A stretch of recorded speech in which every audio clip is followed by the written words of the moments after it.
Hello there, and welcome to Science for Sleep. Music is a language older than words, a silent conversation carried on invisible waves that touch not only the ear but the entire human spirit. From the first breath of civilization to the present hum of a lullaby in a modern nursery, music has been our companion, shaping our emotions, memories, and even the rhythm of our hearts. It is a mystery that feels both ancient and immediate, both intimate and infinite. Imagine it as a bridge that connects us to our ancestors while binding us to strangers across continents. Whether it is the soft murmur of a lone flute echoing across a prehistoric cave or the thunderous swell of an orchestra filling a concert hall, music has always had the power to move us in ways no other force of nature can. It seems to bypass logic, touching something fundamental within us before we even understand it. Tonight, as we drift into this realm of sound, we explore how music shapes our bodies, minds, and world in ways that seem almost magical yet beautifully true. The oldest known musical instrument ever found is a flute carved more than 40,000 years ago from the hollow bone of a great bird. It carries the breath of a vanished world, the echo of hands that shaped sound long before the first words were written. Its holes, carefully spaced along the tube, show wear from fingers that played it again and again, perfecting melodies by intuition and testing distances until harmony emerged. When scientists reconstructed its design, they discovered scales that felt surprisingly familiar, as if the human ear had already chosen certain intervals as naturally pleasing. This tiny relic predates metalwork and recorded history, yet it captures an impulse that outlasts stone, fire, and time itself, the desire to make meaning through sound. Picture that distant night beyond the mouth of a cave. A ring of embers glowing against the dark, a line of notes rising into the cold air, and for a moment, a scattered group of humans becomes something more than survivors. Rhythm binds footsteps. Pitch lifts voices. A song carves a memory into the air, and the next night it returns, growing into tradition. Some scientists believe music may have evolved even before language. Long before humans learned to braid thoughts into sentences, our ancestors could sway, hum, and pulse in time. Infants today still show that natural grip on rhythm, moving in surprising sync before they can form words. When groups move together in rhythm, they begin to trust one another more deeply, a hint that shared sound once wove early communities into something resilient and cooperative. Mothers instinctively change the tone and rhythm of their voices to soothe their babies, stretching intervals wide, slowing tempo, and softening contours. These universal signals calm breathing and heart rate, a primal vocabulary that needs no translation. Some researchers think singing may have been the bridge between animal calls and human speech, a flexible tool for warning, bonding, and celebration. The human brain seems ready for this from birth. When we hear a beat, even before moving, areas of the brain that plan movement light up, as if communication first rode on waves of shared motion. In that light, speech may be seen as a focused branch of a much older musical tree that had already rooted deeply in the nervous system. Within the brain, music is processed not by a single center but by an entire orchestra of regions working together. A simple melody ignites a network of activity.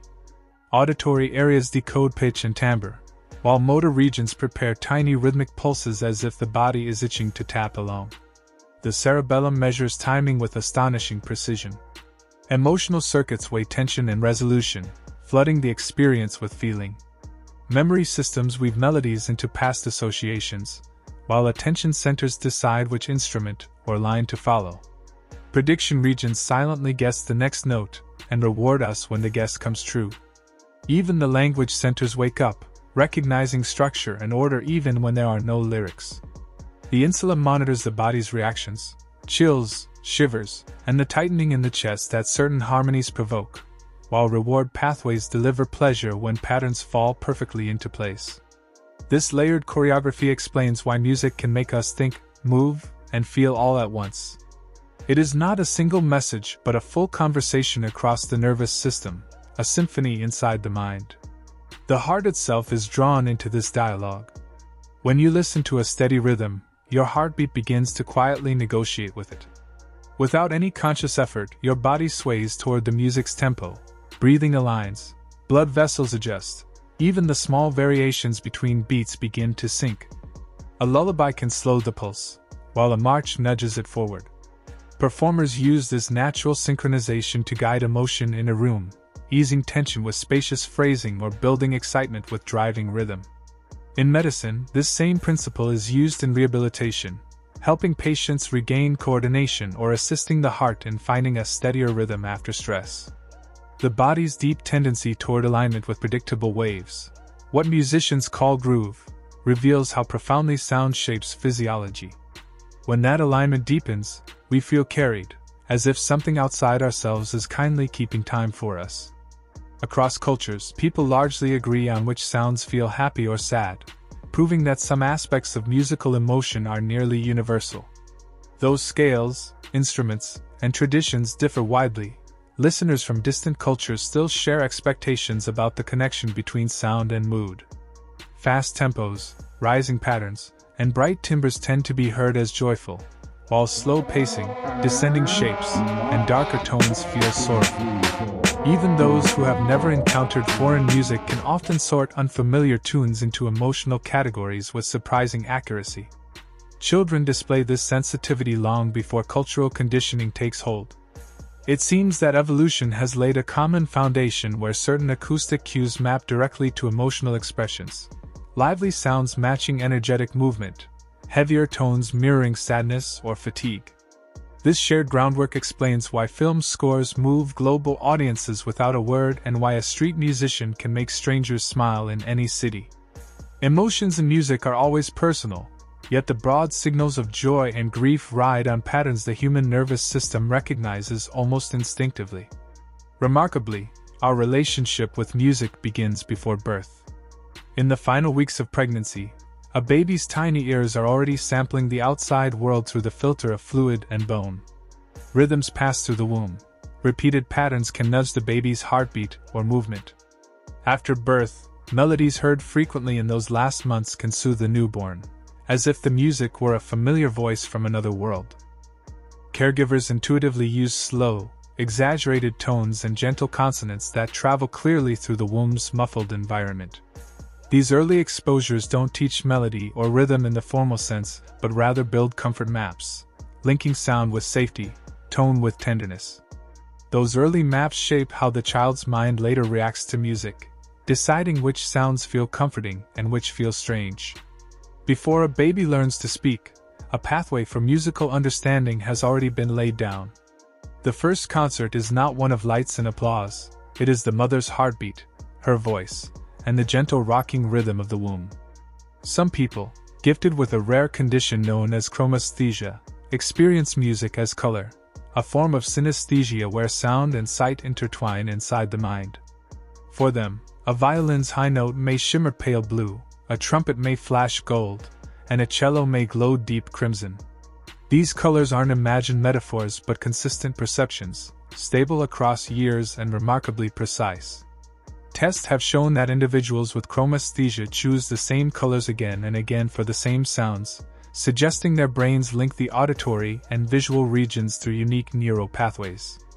Imaging studies support this, showing cross-communication between the parts of the brain that process sound and those that process vision. This merging allows one sense to trigger another, sound creating light. For musicians and composers, such cross-wiring can become a creative compass, helping them shape melodies based on the inner colors they perceive.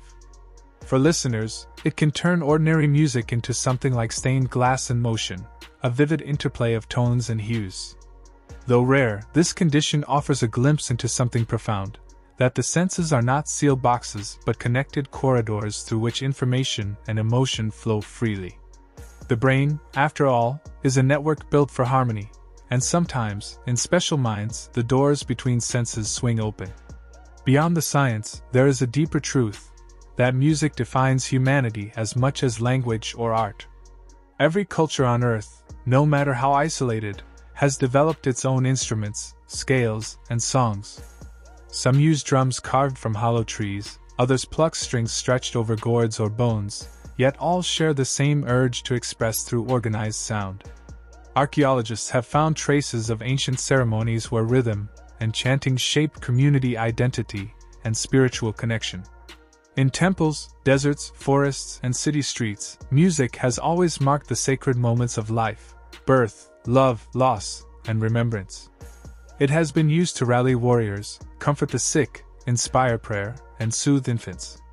Even today, it fills our most intimate and public experiences alike. Neuroscientists suggest that one reason music feels so universal is because it mirrors life itself. Our hearts beat in rhythm, our footsteps create patterns, and our speech carries melody in its rise and fall. To make music is to reflect our own biology, to bring the patterns of the body into sound. Perhaps that is why music can move us so deeply. It is the sound of our own rhythms turned outward.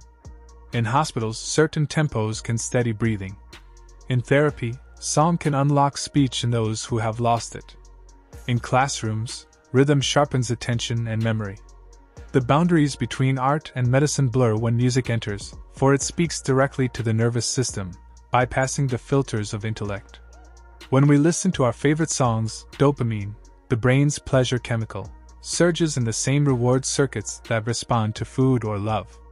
The chills we feel at a sudden harmonic shift are not metaphors but real biological reactions, tiny fireworks of pleasure and recognition. Music can even alter perception of time, expanding moments or shrinking hours into seconds. A melody we love becomes an anchor, a memory we return to in joy or grief. Across a lifetime, certain songs mark our timeline more faithfully than photographs ever could. A few notes can summon entire eras, lost friends, or forgotten feelings, showing how deeply intertwined sound and memory truly are. The story of music is thus the story of humanity itself, a continuous vibration linking past and present, body and mind, self and other. It is the heartbeat of culture, the invisible architecture of emotion, and perhaps the closest thing we have to a universal language. As we drift deeper into this realization, the world outside grows softer. Each breath becomes part of the same grand rhythm that every musician, every listener, and every heart on earth keeps in silent concert. So now, as you rest, let the invisible waves cradle you. Feel the quiet pulse of life humming through every cell, the ancient rhythm that began long before words and will outlast them all. Somewhere, in the hush between notes, lies the purest expression of what it means to be human, a song that never truly ends. Good night. There exists a rare and fascinating condition known as musical anhedonia, in which individuals are physically unable to feel pleasure from music. For those who experience it, rhythm and pitch remain perfectly intact. They can recognize melodies, detect wrong notes, and even follow changes in tempo, yet the expected emotional rush never comes. Their perception of music structure is unimpaired, but the joy others feel when listening is absent, replaced by a kind of emotional silence. The cause lies not in taste or effort but in neurobiology, in the delicate connection between the brain's auditory processing centers and its reward pathways. Studies suggest that while these individuals process sound normally, the neural link between sound analysis and pleasure circuits is weak, preventing music from triggering dopamine release the way it does in most listeners. This discovery reminds us that the map of musical joy is not identical for every person. For a few, the route simply lacks certain turns. Yet understanding this difference deepens our appreciation for the astonishing range of human perception and reassures those puzzled by the excitement that music seems to awaken in others. Still, for most of us, the experience of music is inseparable from emotion and memory. A familiar melody can act as a key to the past, unlocking memories thought long lost, entire scenes returning with sense, colors, and feelings intact. Unlike photographs that capture static images, songs revive the rhythm of life itself, the movement and timing of forgotten moments. The connection between sound and memory is particularly strong for music tied to adolescence, that vivid period when identity, emotion, and experience fuse most intensely. Neurologically, music activates both emotional and autobiographical memory centers, weaving the two together in ways that can endure for decades. In clinical settings, therapists use this to help people with Alzheimer's or dementia reconnect with their personal history. A carefully chosen playlist can open mental pathways that ordinary prompts cannot, allowing names, faces, and places to resurface through music's unique access routes. Families often witness remarkable transformations, posture straightens, expressions brighten, and for a brief moment, it is as though a window to the past has been lifted. Music, in this sense, does not just decorate time, it preserves it, like amber that glows when warmed in the hand.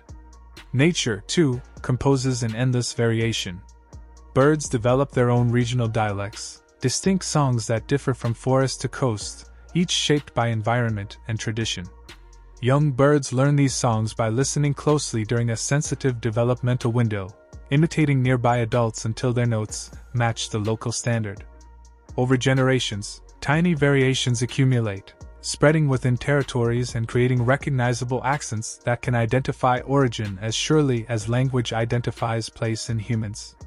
Environmental factors play their own role in this symphony of adaptation. City birds raise their pitch to rise above traffic noise, while forest birds favor slower, purer tones that carry through dense leaves. Open fields allow quick trills that travel cleanly across distance. These variations are not random but arise from the complex balance between acoustic physics and cultural transmission. The result is a living sonic map written in air, invisible borders defined not by stone or fence, but by tradition and wind. Even in the depths of the ocean, song defines identity. Humpback whales, for instance, produce haunting, hour-long compositions that echo across hundreds of miles of seawater. Each song is built of repeated units that form phrases, then themes, then entire musical architectures. What makes them truly astonishing is that every male whale within a given region tends to sing the same basic song during a particular season, even though individuals may be separated by vast distances. Over time, these songs evolve. A new variation introduced by one whale can spread like a cultural wave through the population, replacing older versions as generations pass. It is the ocean's own folk tradition, unfolding beneath the surface, mysterious and grand. Scientists believe the songs play a role in courtship, though their full purpose remains unclear. What is certain is that when a whale sings, the entire ocean becomes its resonating chamber, carrying its voice through liquid miles and patterns our own ears can scarcely imagine. Beyond animals, even the silent world of fungi appears to respond to sound. In a curious and poetic twist of biology, certain species of mushrooms have been found to grow differently when exposed to continuous music. Experiments show that rhythmic vibrations can influence both the speed and form of fungal growth. Low, steady frequencies encourage long, fibrous mycelium networks, while higher, more varied tones promote faster cap formation or altered directionality. This effect has nothing to do with ears or nerves. Fungi lack both, but seems instead to result from the way sound vibrations alter the flow of water and nutrients within cells. The pressure waves subtly reshape internal structures, producing living patterns molded by invisible sound. The idea that an organism might dance to frequencies it cannot hear stretches our understanding of life itself, suggesting that rhythm may be a fundamental force shaping matter from the smallest scale upward. Some researchers even explore music-based cultivation techniques, envisioning farms where sound waves fine-tune biological growth. Plants, too, may respond to sound in surprising ways. Long before science examined the question, gardeners whispered that playing music helped plants grow faster, and now, controlled studies offer cautious support. Certain sound frequencies seem to stimulate the tiny pores on leaves, the stomata, to open and close more effectively, improving gas exchange and nutrient uptake. This subtle rhythm in turn enhances cell division and growth, especially under gentle, steady vibrations similar to those found in natural breezes or running water. Harsh or chaotic noise, by contrast, can stress a plant and hinder development. Though the effects are usually modest, over time they suggest that life on Earth, in all its forms, is attuned not only to light and chemistry but to the invisible pulse of sound surrounding us. The power of music also reaches deeply into human health, capable of reducing physical pain without medicine. Pain, after all, is not merely a biological signal from injured tissue. It is a complex experience shaped by attention, emotion, and context, all domains that music can influence. When we listen, music captures focus, diverts awareness from discomfort, and activates reward centers that release endorphins, the brain's natural painkillers. Hospitals increasingly use music therapy during surgeries, childbirth, or recovery to reduce anxiety and pain perception. The effect is strongest when patients choose their own playlists, showing that personal connection amplifies relief. Rhythmic patterns in music also help regulate breathing and heart rate, calming the nervous system. Unlike medication, sound carries no chemical side effects and can continue soothing long after it ends. It reminds us that healing is not purely mechanical, that comfort, rhythm, and attention are all intertwined in the experience of being human. This therapeutic use of rhythm stretches back to humanity's earliest spiritual practices. In ancient times, shamans used drumming not as entertainment but as a gateway to altered states of awareness. The repetitive beat, often aligned with resting heart rate or slow breathing cycles, could guide the mind into trance-like states where visions, intuition, and spiritual insight emerged. As the steady pulse continued, brain waves naturally shifted towards slower frequencies associated with meditation and dreaming. Within these states, practitioners described journeys across invisible realms, communication with ancestors, or deep encounters with the natural world. Though the language of interpretation has changed, the mechanism, rhythm altering consciousness, is still recognized today in meditation, chanting, and modern sound therapy. Drumming circles, monastic rituals, and electronic music festivals all tap into the same primal link between repetition, focus, and transcendence. Long before temples or scriptures, rhythm was our first spiritual instrument, carrying the human mind beyond the boundaries of waking thought. The written record of this deep relationship between sound and meaning extends back thousands of years. The earliest known piece of written music comes from ancient Mesopotamia, inscribed on a clay tablet discovered in what is now Iraq. The text, written over 3,000 years ago in cuneiform script, describes a hymn complete with musical intervals and tuning instructions for a type of lyre. Unlike modern notation, which separates words from melody, this ancient record merges them, combining poetic lyrics with precise performance cues. Scholars spent decades decoding the markings, comparing them to mathematical and linguistic systems of the time, until the melody finally emerged, simple, haunting, and strangely familiar. When reconstructed, it reveals a scale still recognizable to the modern ear, proof that the human desire to shape emotion through sound has always followed certain natural laws. To hear that tune today is to feel the breath of ancient civilization, the same people who built the first cities, carved the first laws, and amidst it all, made time to sing. The continuity is staggering. From clay tablets to digital recordings, the thread of music runs unbroken through history, tying us to those who came before. In every age, music has been more than entertainment. It has been medicine, memory, ritual, and revelation. It comforts the sick, unites the grieving, inspires courage in battle, and invites peace in silence. It moves through every species and element, from the whale that sings across the ocean to the fungus that bends to vibration, from the gardener's melody to the shaman's drum, from ancient clay to the neural circuits of the modern brain. Music, it seems, is not an invention but a discovery, a property of the universe as fundamental as light or gravity, woven into the fabric of existence. It shapes cells, souls, and societies alike, reminding us that beneath the noise of daily life runs a deeper harmony, a pulse that connects all living things. In its presence, whether we feel joy, stillness, or even nothing at all, we participate in the oldest dialogue on earth, the conversation between motion and meaning, between vibration and life itself. Good night. In those ancient lines, we see how music was already treated as an art worth preserving. The first known music notation was invented by Christian monks in the early Middle Ages, when they sought a way to standardize sacred chants across distant monasteries. Oral tradition alone could not guarantee accuracy, especially as communities grew and travel increased. To preserve the purity of their spiritual songs, they began marking neumes, small shapes above lines of text that showed the rise and fall of melody. At first, these symbols lacked precise pitch and rhythm, but they captured the general contour of the chant.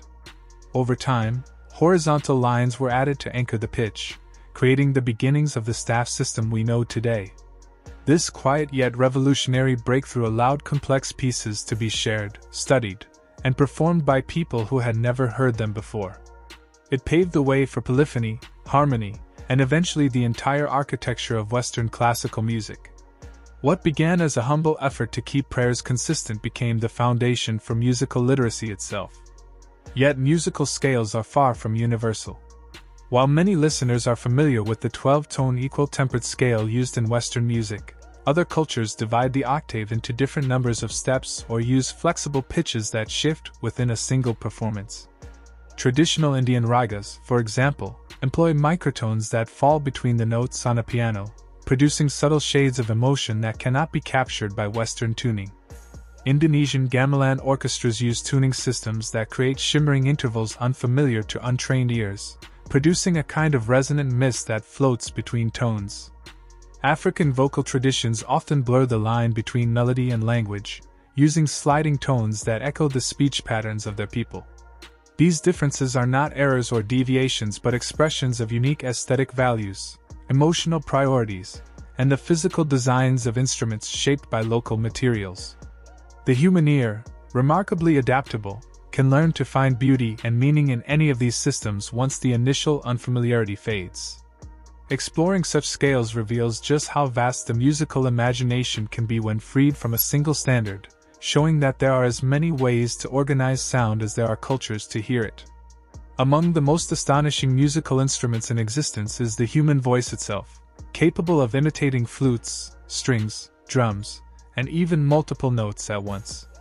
In a skill known as overtone singing, or vocal imitation, trained performers can shape their mouths and throats to produce tones that resemble instruments. By adjusting the shape of the vocal tract, controlling airflow, and manipulating resonance, singers emphasize specific harmonics that define an instrument's timbre. In Central Asia, Tuvan throat singers use this technique to create two or more pitches simultaneously, forming a natural duet within a single body. The result is ethereal and haunting, a human voice that sounds like wind over mountains. Modern beatboxers have expanded this palette even further, combining rhythm, bass, and melody to simulate an entire ensemble using nothing but their mouths.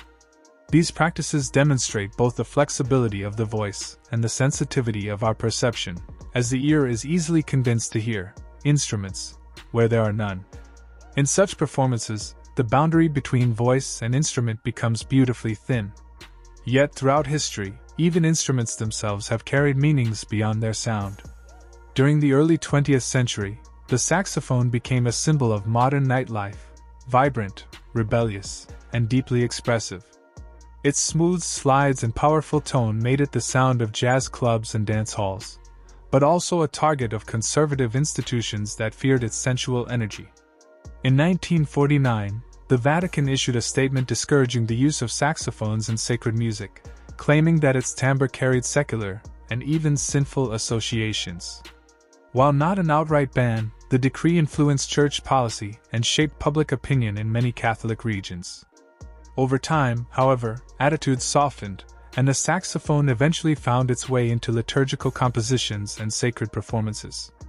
This episode reminds us that instruments are more than tools of sound. They are cultural symbols, capable of reflecting the moral debates and shifting identities of entire societies. In the same spirit of challenging norms, some classical composers in the 20th century rejected the idea of permanence altogether. Instead of creating masterpieces meant to last forever, they wrote music designed to be heard only once.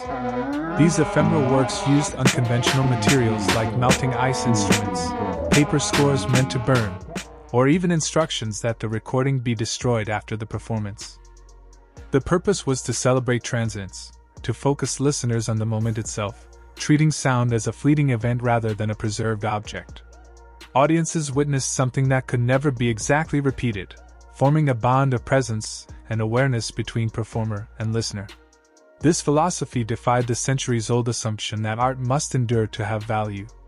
Instead, it proposed that temporary beauty, experienced fully, could be just as meaningful. In such music, every second becomes precious because it will never come again, a reminder that music, like life, exists in time and vanishes into silence. Not all musical experiences reach our ears in the traditional sense, however. The deepest sounds ever created by humans are nearly impossible to hear. Scientists working with specialized equipment have generated infrasonic waves, vibrations far below the range of human hearing, that move through air and earth like invisible tides. Their wavelengths are so long that they pass through obstacles unhindered, wrapping around mountains and buildings with ease. These low-frequency signals are used to study the atmosphere, monitor volcanic activity, and even transmit information over vast distances without visible technology. Standing near the source, a person may feel a faint pressure or unease in the chest, but no audible tone. The body, rather than the ear, becomes the instrument of perception. Such sounds reveal the limits of our normal hearing range and remind us that the acoustic world extends far beyond what we can consciously detect. Beneath our awareness, the planet hums with deep frequencies, the rumble of tectonic movement, the pulse of ocean currents, and the resonances of massive storms, a hidden symphony shaping the environment we live in. On the opposite side of the emotional spectrum, certain sounds can trigger anxiety or fear even in healthy listeners. Composers and sound designers often exploit this in horror films and experimental music, using dissonant intervals, irregular rhythms, and unpredictable dynamics to unsettle the mind. Studies show that such sonic chaos can raise heart rate, release stress hormones, and induce a feeling of unease, even when no visual threat is present. The reaction is not irrational, it's evolutionary. Our brains interpret sharp, dissonant, or erratic sounds as signs of danger, preparing the body for survival. Composers who understand this can manipulate emotion with scientific precision, guiding audiences through waves of tension and release. A single unresolved chord can hang in the air like a storm cloud, creating suspense more powerful than any image. Through this understanding, music becomes not just entertainment but a direct line to the body's oldest instincts, a conversation between art and biology.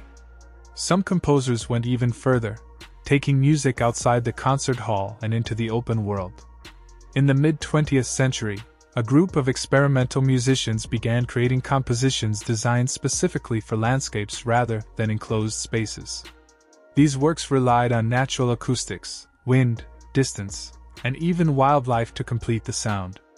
Performers might stand far apart, echoing themes across a valley, or let the call of a single horn fade into the forest. The environment became a collaborator, rain softened certain tones, birds added spontaneous ornamentation, and the earth itself acted as an instrument. Listeners were encouraged to move around, to lie down, or to simply absorb the mixture of natural and human sounds. Every performance was different, shaped by time, place, and weather, a living soundscape that could never be repeated. This approach blurred the line between composition and environment, expanding the definition of what music could be. It suggested that perhaps all sound, when heard with intention, could become music. In contrast to these vast outdoor experiments, the shortest possible piece of music consists of only one note. Created as a conceptual statement, it forces listeners to question what defines music at all. Without melody, rhythm, or change, attention shifts to texture, duration, and personal perception. In a quiet room, a single sustained tone reveals the subtle hum of the air, the resonance of walls, and even the sound of one's own breathing.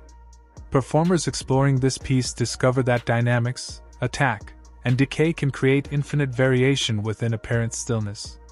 It reminds us that music is not merely the arrangement of notes, but an act of listening, an awareness of sound and time. Every vibration, no matter how simple, contains depth if we choose to hear it.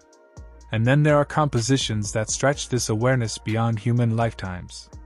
In a small church in Germany, an organ performance is unfolding so slowly that it will last for 640 years. Based on John Cage's piece As Slow as Possible, the performance began in 2001 and is scheduled to conclude in the year 2640. The organ was built specifically for this project, designed to sustain tones for months or even years between changes. Each note lingers in the air for what feels like eternity before shifting to the next. Visitors who come to hear it often describe the experience as meditative. Nothing seems to move, yet everything feels alive within a grander rhythm of time. The piece challenges our sense of duration, asking us to expand our patience and imagination. No single person will ever hear the entire work. Instead, it becomes a bridge across generations, a living symbol of continuity and faith in the endurance of art.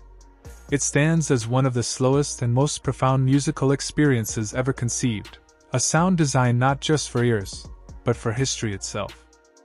You can make music with stars, turning their light into sound. Astronomers use a method called sonification to transform data from distant stars into audible tones, translating the invisible dance of celestial bodies into vibrations we can hear. By measuring fluctuations in brightness, temperature, or radiation and assigning those values to pitch and rhythm, they create compositions that mirror the physical behavior of the universe itself. A rapidly pulsing star becomes a high, quick arpeggio. A slow, heavy variable star emits a deep and steady hum. These are not random noises. They carry real scientific information, helping researchers recognize patterns or anomalies that might otherwise remain hidden in visual graphs. Yet for ordinary listeners, the result is astonishingly musical. It sounds as though the universe itself were singing, each star a voice in an ancient cosmic choir. In this way, sonification becomes a bridge between science and art, proof that both are human attempts to find order, emotion, and meaning in the unknown. Music, it seems, exists not only on Earth but woven into the light of the heavens.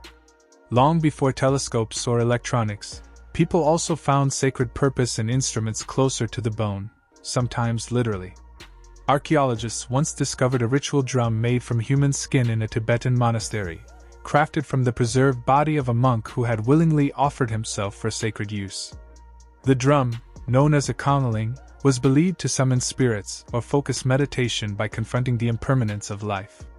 Its tone was described as haunting and transformative, resonating across both physical and spiritual planes. Though unsettling to modern eyes, the object revealed a deep connection between music, mortality, and belief, a recognition that sound could be a bridge between worlds, linking the living and the dead in one vibrating prayer. Such instruments remind us that, across time and culture, humans have used sound not just for beauty but for meaning, shaping it into ritual and remembrance.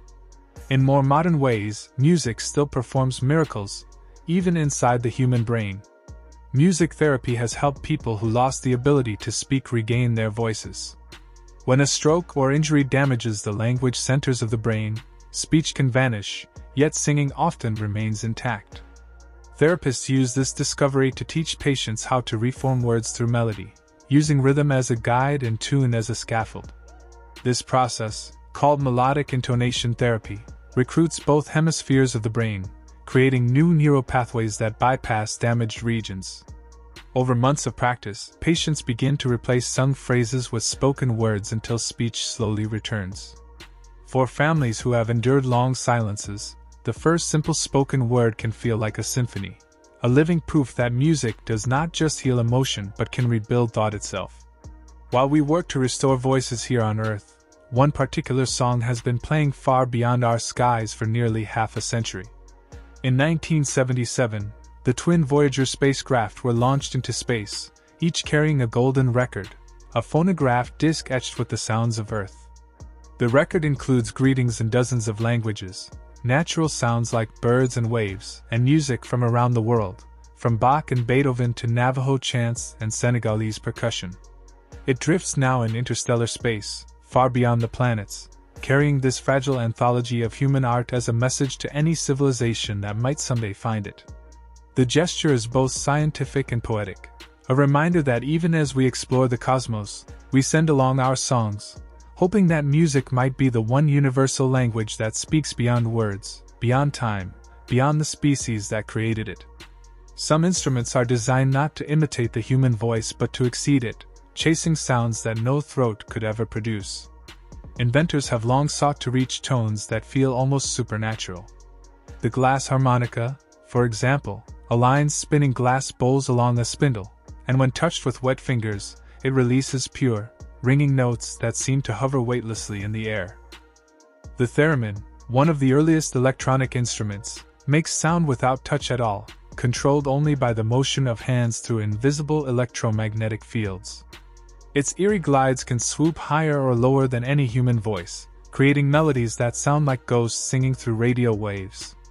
Pipe organs, by contrast, command power from below, forcing air through pipes so tall they can shake the walls of cathedrals and vibrate in the listener's bones.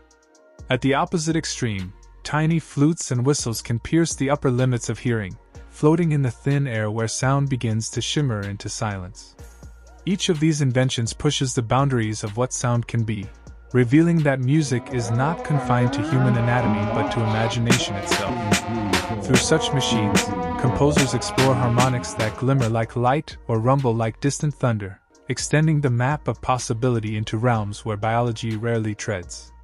The electric guitar, now iconic, was born from a similar spirit of curiosity and chance, and surprisingly, from the sound of a bourbon bottle. Early experimenters, familiar with microphones amplifying voices, wondered if the same could be done for strings.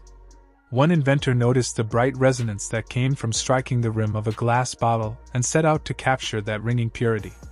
By placing magnetic pickups under steel strings attached to a solid wooden body that resisted unwanted vibration, he isolated and amplified the tone with unprecedented clarity.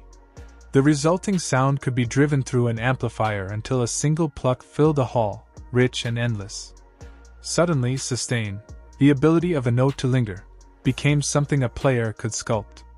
Notes could bend, shimmer, growl, and sing with a flick of the wrist.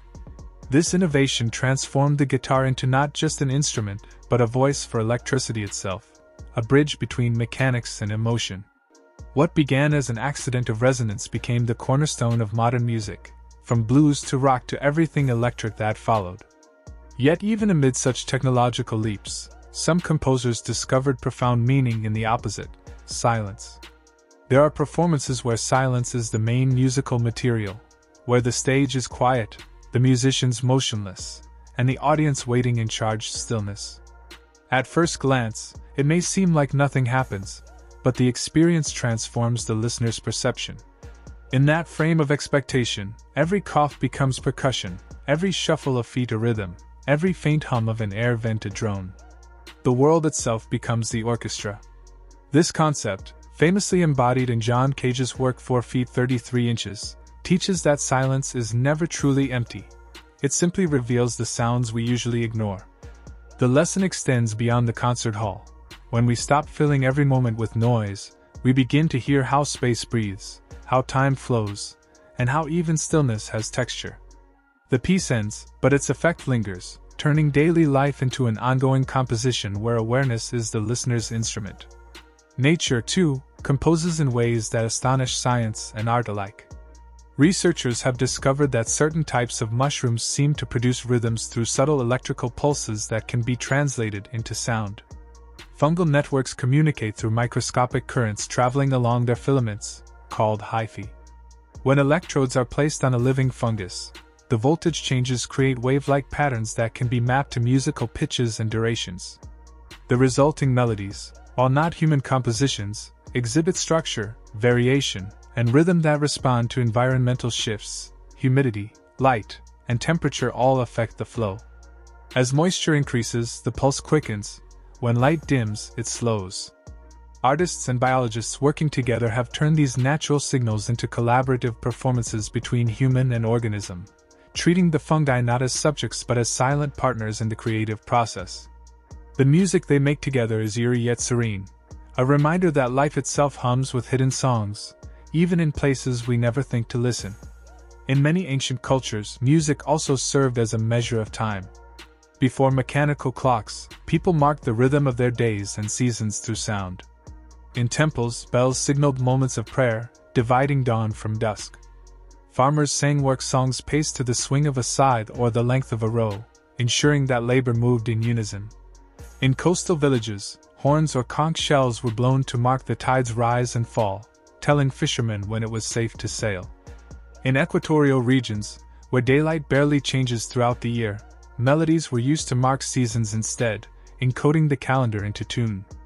Among certain nomadic peoples, songs described entire routes across landscapes, each phrase corresponding to a mountain, stream, or tree along the path.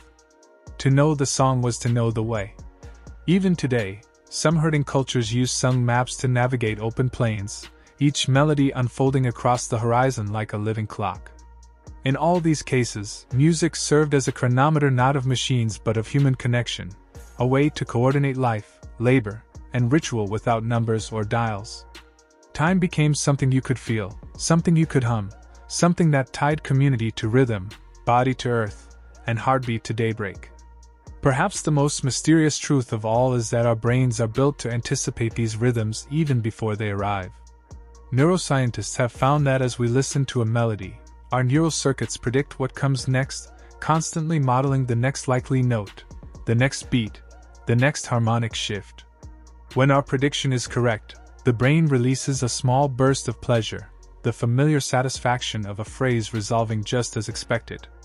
But when a composer surprises us, taking a sudden turn or breaking a pattern, a different pleasure arises, the joy of discovery, the spark of curiosity. This delicate dance between expectation and surprise is what gives music its emotional power.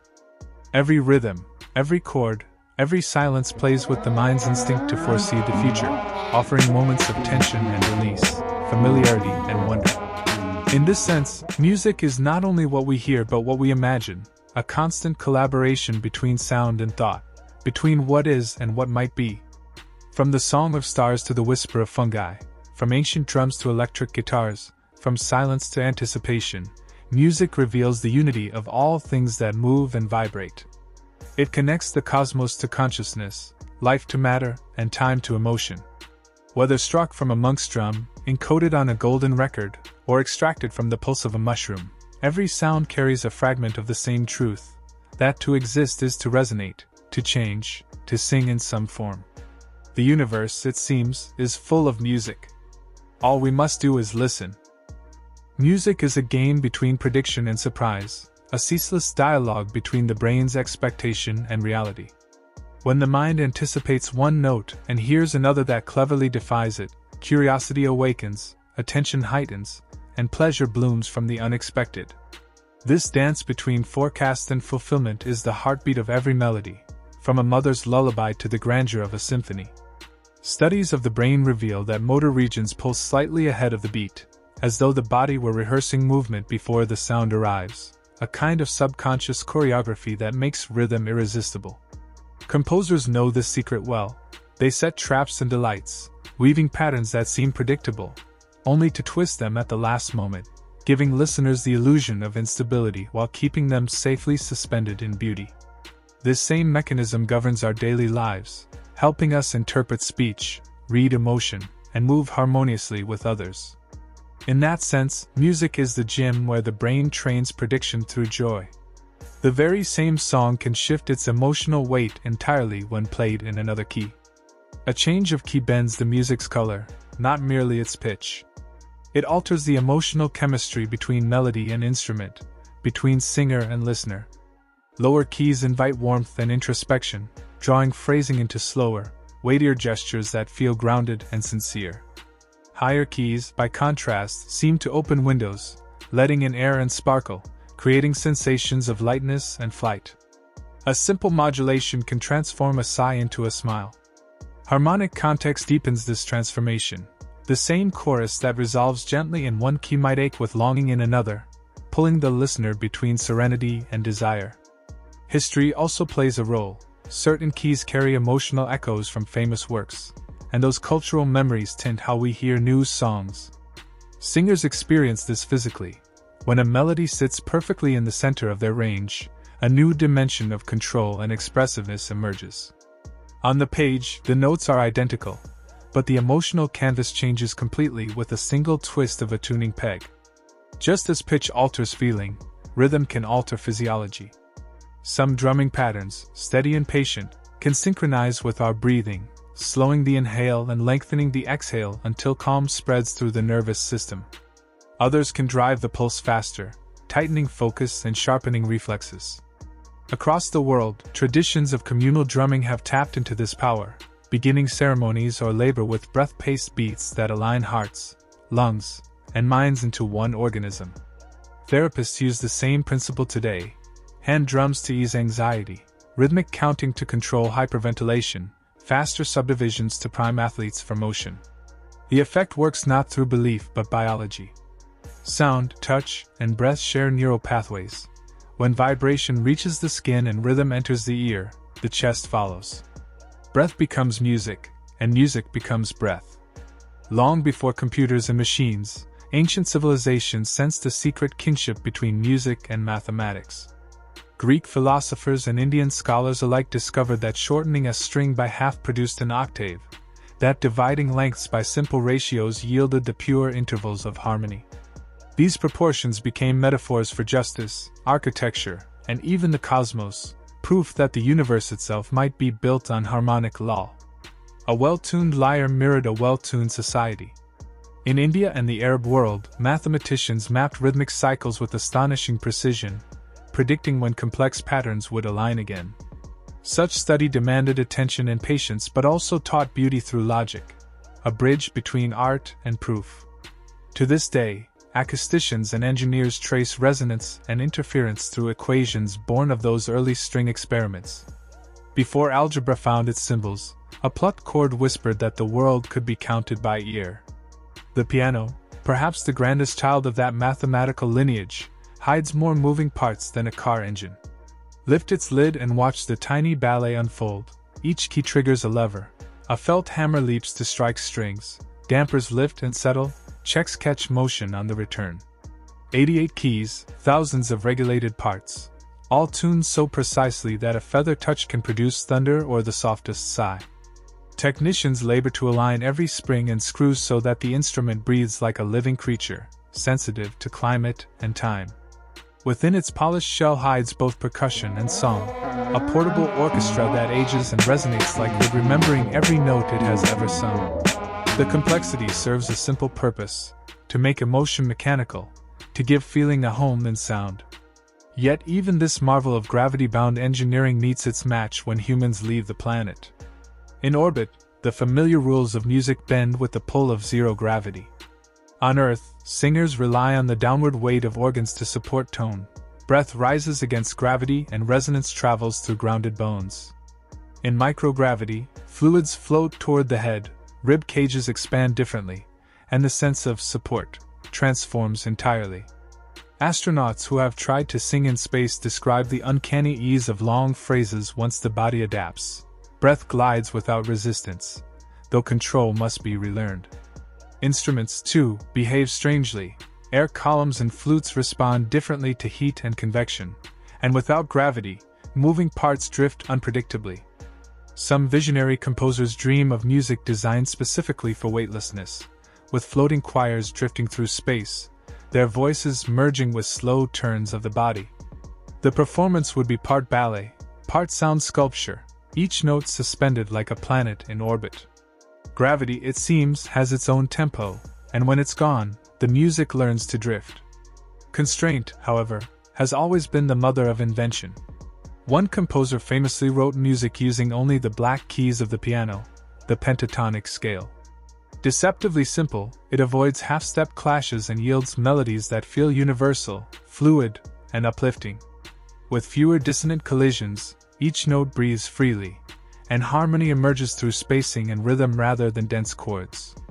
Around the world, folk traditions embrace similar scales in lullabies and work songs, their intervals natural to the human voice.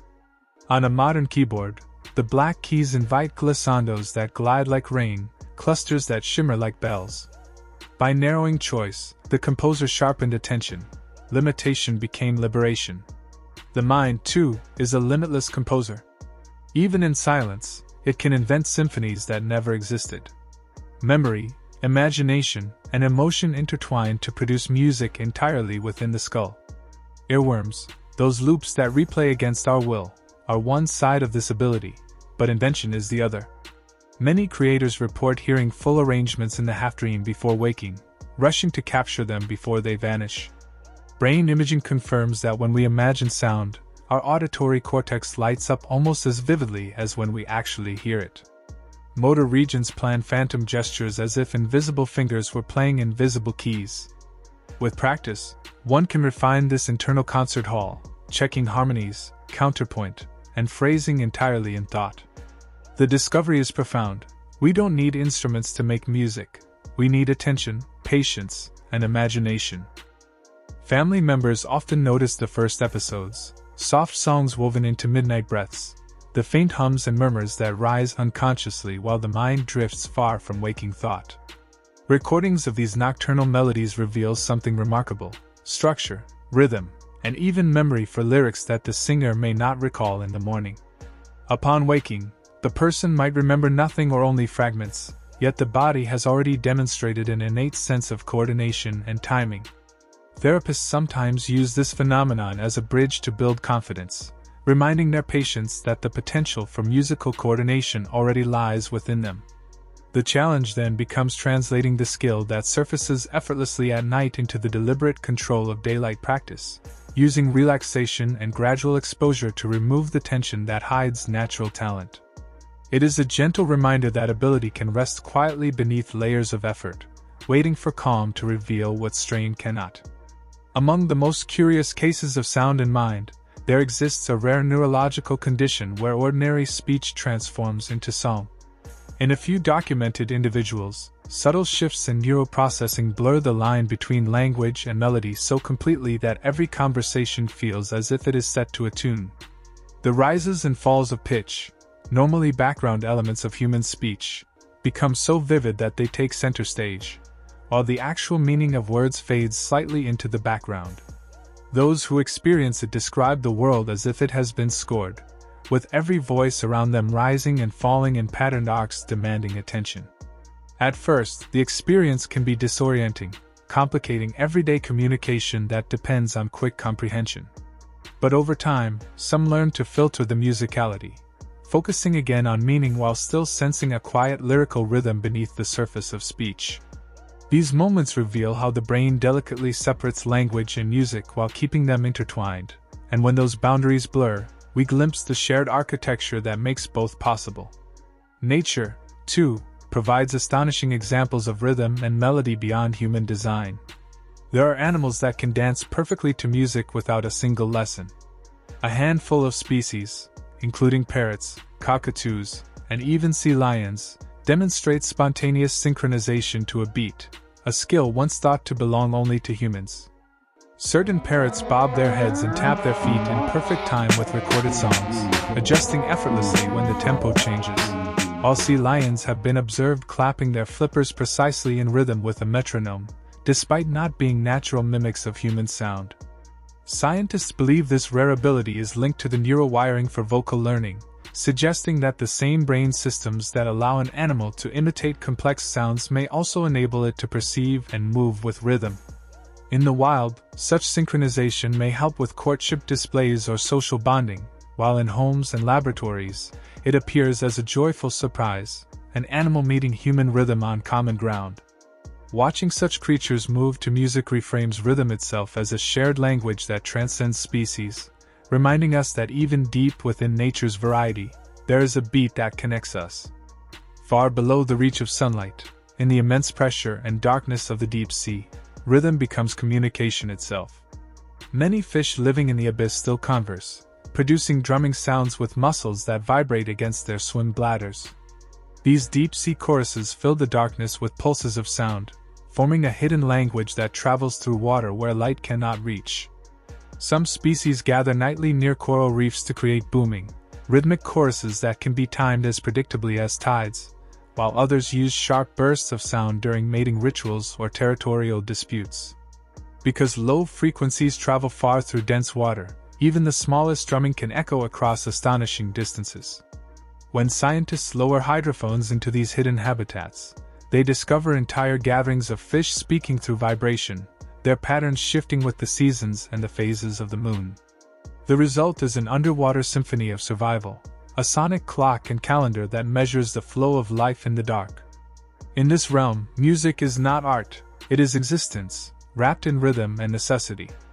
Human beings, fascinated by sound and structure, have found their own ways to hide meaning within music. Through a technique called steganography, secret messages can be encoded into audio frequencies, concealed beneath melodies in ways that ordinary ears would never detect. A composer might slightly alter timing or embed tones just beyond the range of human hearing, allowing a hidden code to ride beneath the surface of the song. During times of censorship or danger, such techniques have allowed artists to conceal signatures or ideas within their work, ensuring that only those who know how to listen could decode them. In modern digital music, this art has evolved into the use of spectral bins and data distribution that survive even after compression.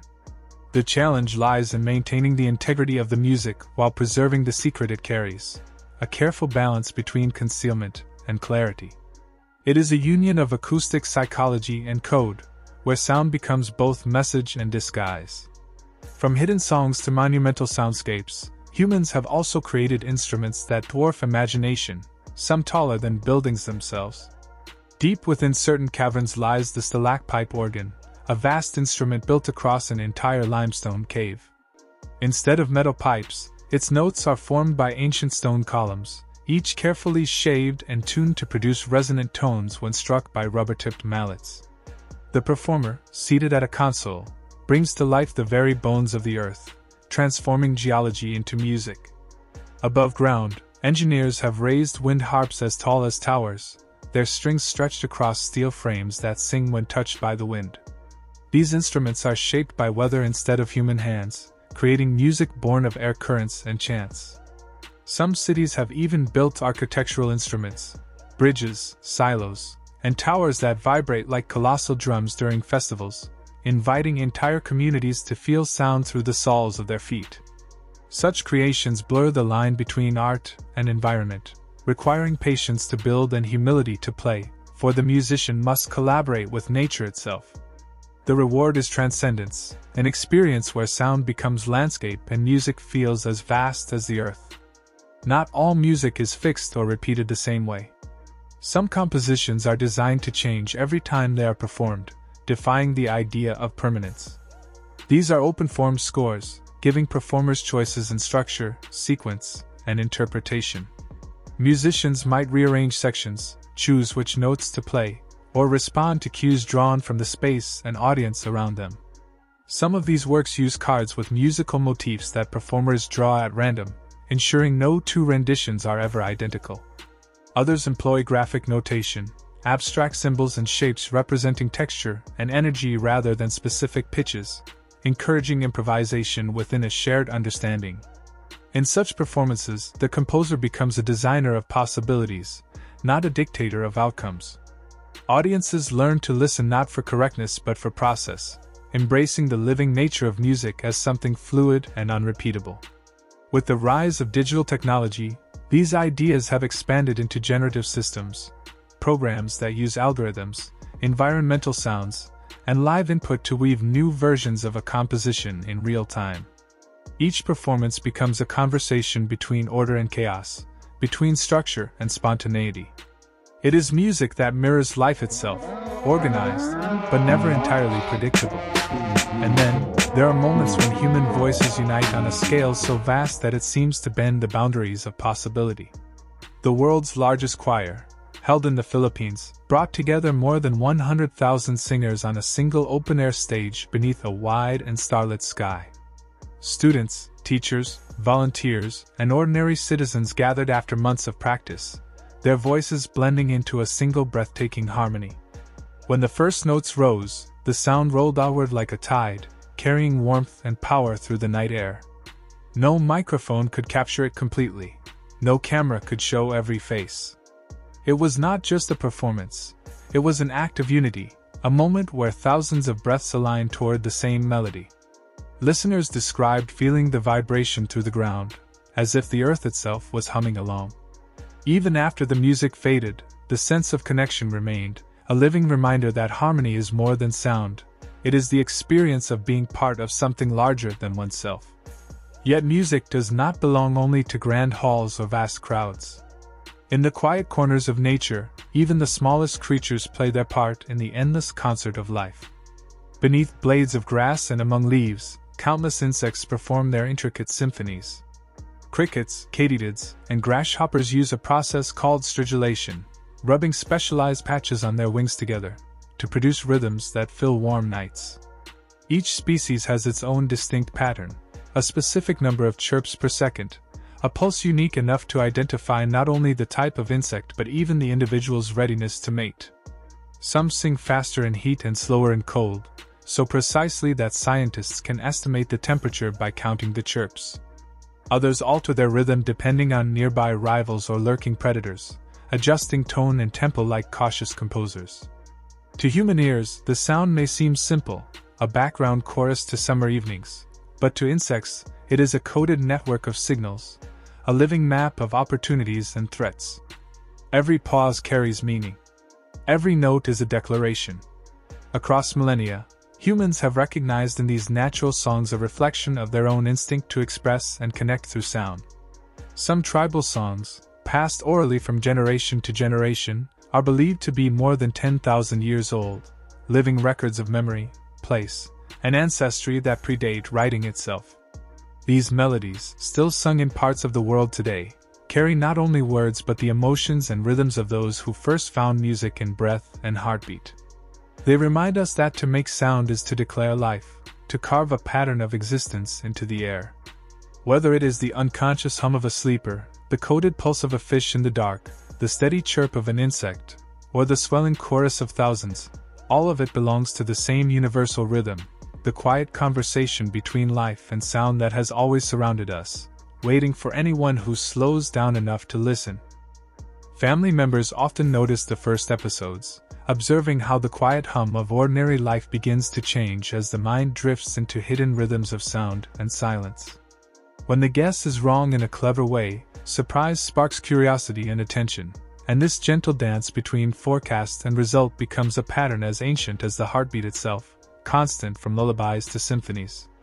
In every culture and every childhood, the brain learns to predict what will come next, to prepare for melody and motion before they arrive.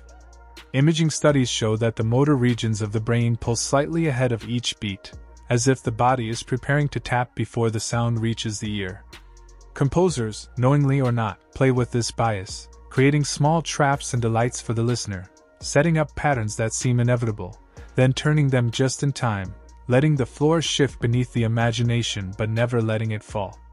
The effect is intimate and universal, a shared flicker of surprise that deepens attention. In daily life, this same machinery helps us process speech, read intention, and move together in rhythm with one another.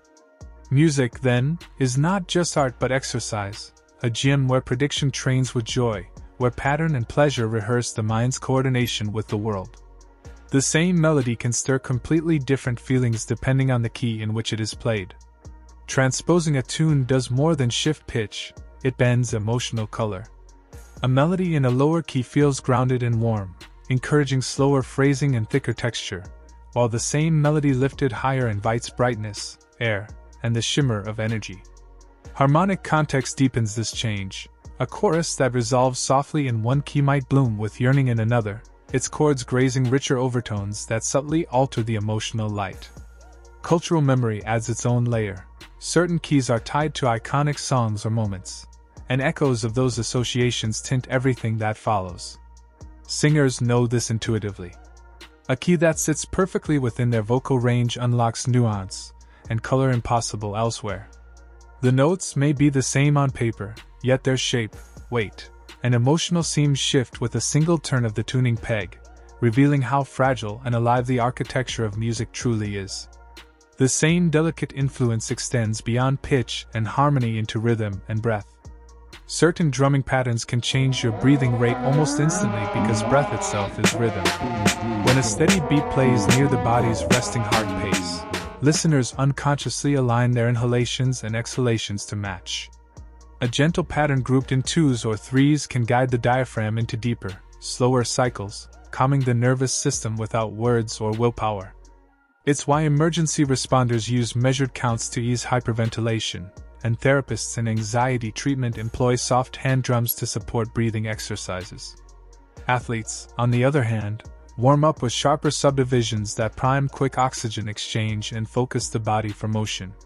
The effect requires no belief, it works because hearing, movement, and autonomic control share neural roots.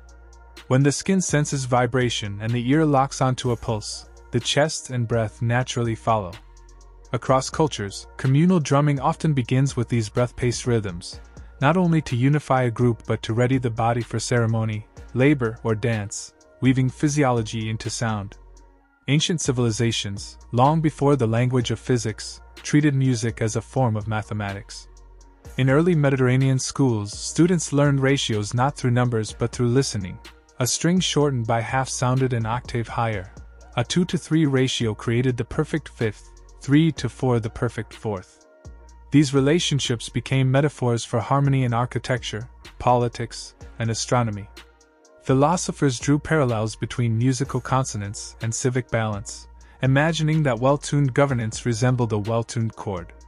Elsewhere, scholars mapped rhythm through numerical towers, predicting when beats from complex patterns would meet again in time. These systems trained not only attention and memory but also a way of thinking where beauty and proof walked hand in hand. The habit endures in modern signal processing and acoustics, where equations still describe resonance, spectrum, and interference. Long before algebra or calculus, a plucked string had whispered that the world could be counted by ear. And nowhere does this harmony between mechanism and art reveal itself more vividly than inside the piano. Lift its lid and the instrument becomes a small mechanical cosmos. Each key triggers a lever called a whip-in, which lifts a hammer wrapped in felt to strike one or several strings. As the hammer rebounds, a check catches it just so, allowing rapid repetition. Dampers lift a fraction of a second before impact, letting the strings vibrate freely, then settle again as the sound fades. Pedals stretch or shift this whole action, altering tone, color, and sustain. Multiply this by 88 keys, and the piano becomes a masterpiece of regulation and responsiveness, a machine of thousands of interlocking parts that must obey the tiniest gesture, from feather touch to thunderous strike. Climate alone can change its behavior. Humidity swells felt and wood, altering response. Technicians spend hours adjusting tension so that the smallest movement of the fingertip translates to predictable sound. The result is an instrument that is both percussion and voice, an orchestra folded into wood and wire, breathing and aging like something alive. Music, however, stretches even beyond Earth. There are songs that can only be sung in zero gravity. On Earth, breath works against weight. The diaphragm must push upward against organs pulled down by gravity, and posture shapes resonance through grounded bones. In orbit, the body floats and fluids redistribute toward the head, rib cages expand differently, and even the smallest muscle must relearn its balance. Singers who have performed vocal exercises in microgravity report sensations of new freedom, phrases lengthening effortlessly once technique adapts to this altered world. Instruments, too, behave strangely. The air columns and flutes and reeds respond differently to temperature and convection, and loose parts float and fail to settle as they do on the ground. Some composers have imagined music designed for weightlessness, choirs that drift as they sing, tones propelled by small movements of the body, notes that slide through the air as the singers gently rotate. The choreography becomes part of the sound, and the body itself turns into a slow-moving sculpture of tone. In this new environment, the voice finds spaces it has never known before, discovering resonances that gravity hides. One composer, back on Earth, wrote an entire suite using only the black keys of the piano. These 5 tones form the pentatonic scale, a pattern found across countless folk traditions. It avoids the half-step tensions of the white key diatonic scale, producing melodies that feel open, buoyant, and easy to sing. Working within this limitation becomes an act of discovery. Harmony must be implied through spacing and rhythm rather than thick chords, so lines weave gracefully, leaving breaths between phrases. The result feels timeless. Across continents, pentatonic scales cradle lullabies, work songs, and celebrations alike, their intervals sitting comfortably within natural vocal ranges. On the modern keyboard, the black keys invite glissandos that glide like water and clusters that shimmer without harshness. Constraint, paradoxically, becomes catalyst. By narrowing options, the ear leans closer, attending to the subtleties of articulation and timing that might otherwise be missed. Yet the most mysterious instrument of all lies within the mind. You can hear music inside your head that has never existed. The brain is a tireless composer, able to synthesize entirely new tunes by recombining fragments of rhythm, contour, and timbre stored across memory. Earworms are one glimpse of this ability, loops that replay themselves without permission. but the same mechanism can create. Many composers and songwriters describe hearing entire arrangements unfold internally during quiet walks or just before sleep, then rushing to capture them before they fade. Neuroscientific imaging shows that when we imagine sound, the auditory cortex lights up almost as it does during real listening, while motor planning regions trace the invisible motions of performance. With practice, people can refine this inner audition, mentally checking harmonies and counterpoint before touching a single instrument. The discovery is both humbling and empowering. You do not need a piano to begin a song. You need attention, patience, and the courage to listen inward when imagination speaks. Some people, astonishingly, can only sing in their sleep. Somnia researchers have documented cases where individuals who struggle to sing awake produce steady pitch and graceful phrasing during certain stages of sleep. The phenomenon occurs when motor pathways disconnect from conscious control, allowing learned patterns to emerge without the interference of self-consciousness or fear. It reveals that music lives deeper than deliberate effort. It is written into the body, waiting for the mind to rest before revealing itself. Music, in every sense, is the study of connection, between brain and body, between pattern and emotion, between silence and meaning. It shapes how we breathe, how we predict, how we share experience. From the ratios of ancient strings to the quiet hum of a sleeping singer, it is the gentle mathematics of being alive, a constant vibration between thought and touch, between sound and soul, whispering through every age that harmony is not found but remembered. And as these unseen patterns unfold, one realizes that perhaps the universe itself hums in kind, a vast and patient composition in which every breath, every heartbeat, and every pause is part of an eternal, sleeping song. The sound performed exactly as written could induce dizziness, panic, or even fainting due to the density of overlapping frequencies that no ordinary human ear could withstand for long. Attempts to rehearse the full version have always stopped after only a few measures, as musicians begin to lose their sense of orientation, overwhelmed by the vibrations they are producing. Choral experts describe it as an artistic paradox, a composition meant to be imagined rather than performed, like an equation that describes chaos but is never meant to resolve.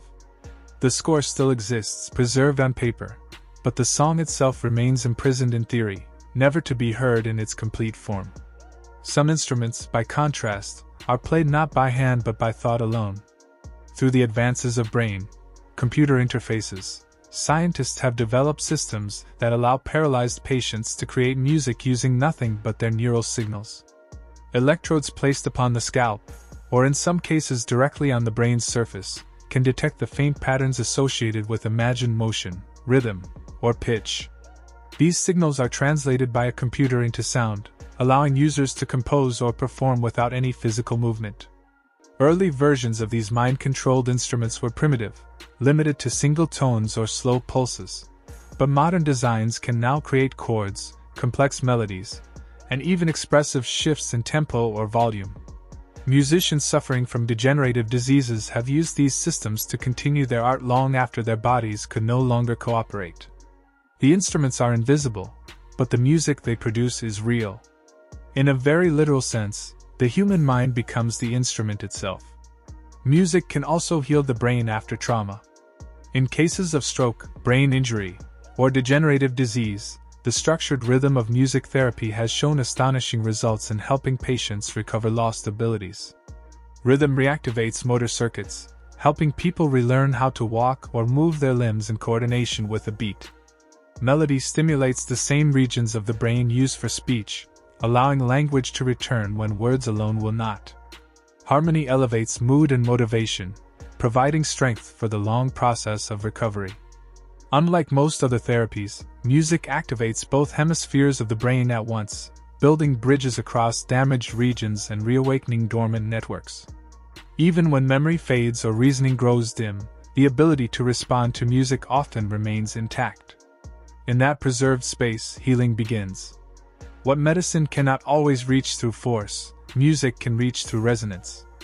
The ancient Greeks believed that this power was not limited to the human mind but extended to the cosmos itself. Philosophers such as Pythagoras taught that the very movements of the planets produced a form of music, a celestial harmony called the music of the spheres. In their view, the distances between stars, the cycles of moons, and the shadows cast upon sundials were all governed by the same ratios that defined the intervals of strings and flutes. To study music was, therefore, to study the universe, its order, its laws, and its hidden beauty. Though no one could hear the heavenly tones, the metaphors shaped science for centuries, inspiring astronomers to seek patterns in the heavens, believing that sound and motion shared a single mathematical language. Even today, scientists convert radio waves and planetary orbits into audio frequencies, continuing that ancient dream of listening to the sky. The history of music is full of such intersections between imagination and science, art and experiment. One composer once wrote an entire symphony using only the sounds of rubber toys, squeaking ducks, balloons, whistles, and toy hammers. Where others used violins or brass, this orchestra relied on childhood relics. One composer once wrote an entire symphony using only the sounds of rubber toys, squeaking ducks, balloons, whistles, and toy hammers. Where others used violins or brass, this orchestra relied on childhood relics. Each toy was carefully tuned and catalogued for its pitch and texture, then arranged into movements that oscillated between absurdity and strange beauty. At its premiere, the audience laughed, then fell silent, and then began to listen in awe as the familiar chaos of a toy box became a structured composition. Beneath the humor was a profound question: what separates noise from music? The composer proved that any sound, when shaped with intention, can become art. It was a meditation on memory, play, and the hidden seriousness of joy. The same playful instinct may lie deep in our evolution, for some scientists believe that humans learned to sing by listening to gorillas. While most primates use short calls or screams, gorillas sometimes hum in low, rhythmic tones while they eat. These hums are not random. They have phrasing, repetition, and subtle variation. They serve social purposes, inviting others to share food or signaling comfort. Researchers propose that early humans may have used similar tonal expressions during communal activities, transforming them gradually into the first songs. If so, the forest, not the concert hall, was our original stage, and the hum of a contented gorilla may be the oldest surviving echo of human music. The journey of music continued from jungle calls to machines and codes. In 1977, a computer scientist preserved the first purely digital song inside a glass bottle. The binary data of a short electronic melody was recorded onto magnetic tape, wrapped carefully around the inside of the cylinder, then sealed as a time capsule. The bottle held not just sound but the mathematical blueprint for recreating it. For the first time in history, music existed as pure information, numbers that could survive beyond any instrument or medium, untouched by time. The glass bottle still exists, and the song, though silent, is immortal, waiting only for the right machine to sing again. Some melodies, however, never need technology to survive. Across the world, in every culture ever studied, researchers have found nearly identical lullabies sung to children. The words may change, but the tune remains: a gentle fall, a small rise, a slow descent. This shape, a falling third, a lilting rhythm, appears in Chinese cradle songs, Celtic chants, Polynesian hymns, and ancient Middle Eastern verses. It is universal because it is biological. Infants respond most peacefully to these melodic contours, which resemble the soothing tones of a caregiver's voice. Long before writing, before villages or books, this melody traveled across generations through the quiet breath of parents singing in the dark. It may be the oldest human song. Yet even the earth itself has its own strange symphonies. Deep underground, certain crystalline caves can turn sound into light. Within these caverns, microscopic mineral layers vibrate when struck by sound waves, refracting light into tiny flashes. Explorers have reported calling out and seeing the walls glimmer faintly like stars. Scientists later confirmed this rare natural phenomenon, known as sonoluminescence, the creation of light through vibration and pressure. Usually observed in laboratories, here it occurs by accident, hidden beneath the earth. It is a glimpse into the unity of the senses, sound becoming sight, vibration becoming color, the physical world briefly revealing its secret harmonies. But perhaps the most intimate music of all lies within our own bodies. Every heartbeat is a rhythm, every breath a phrase.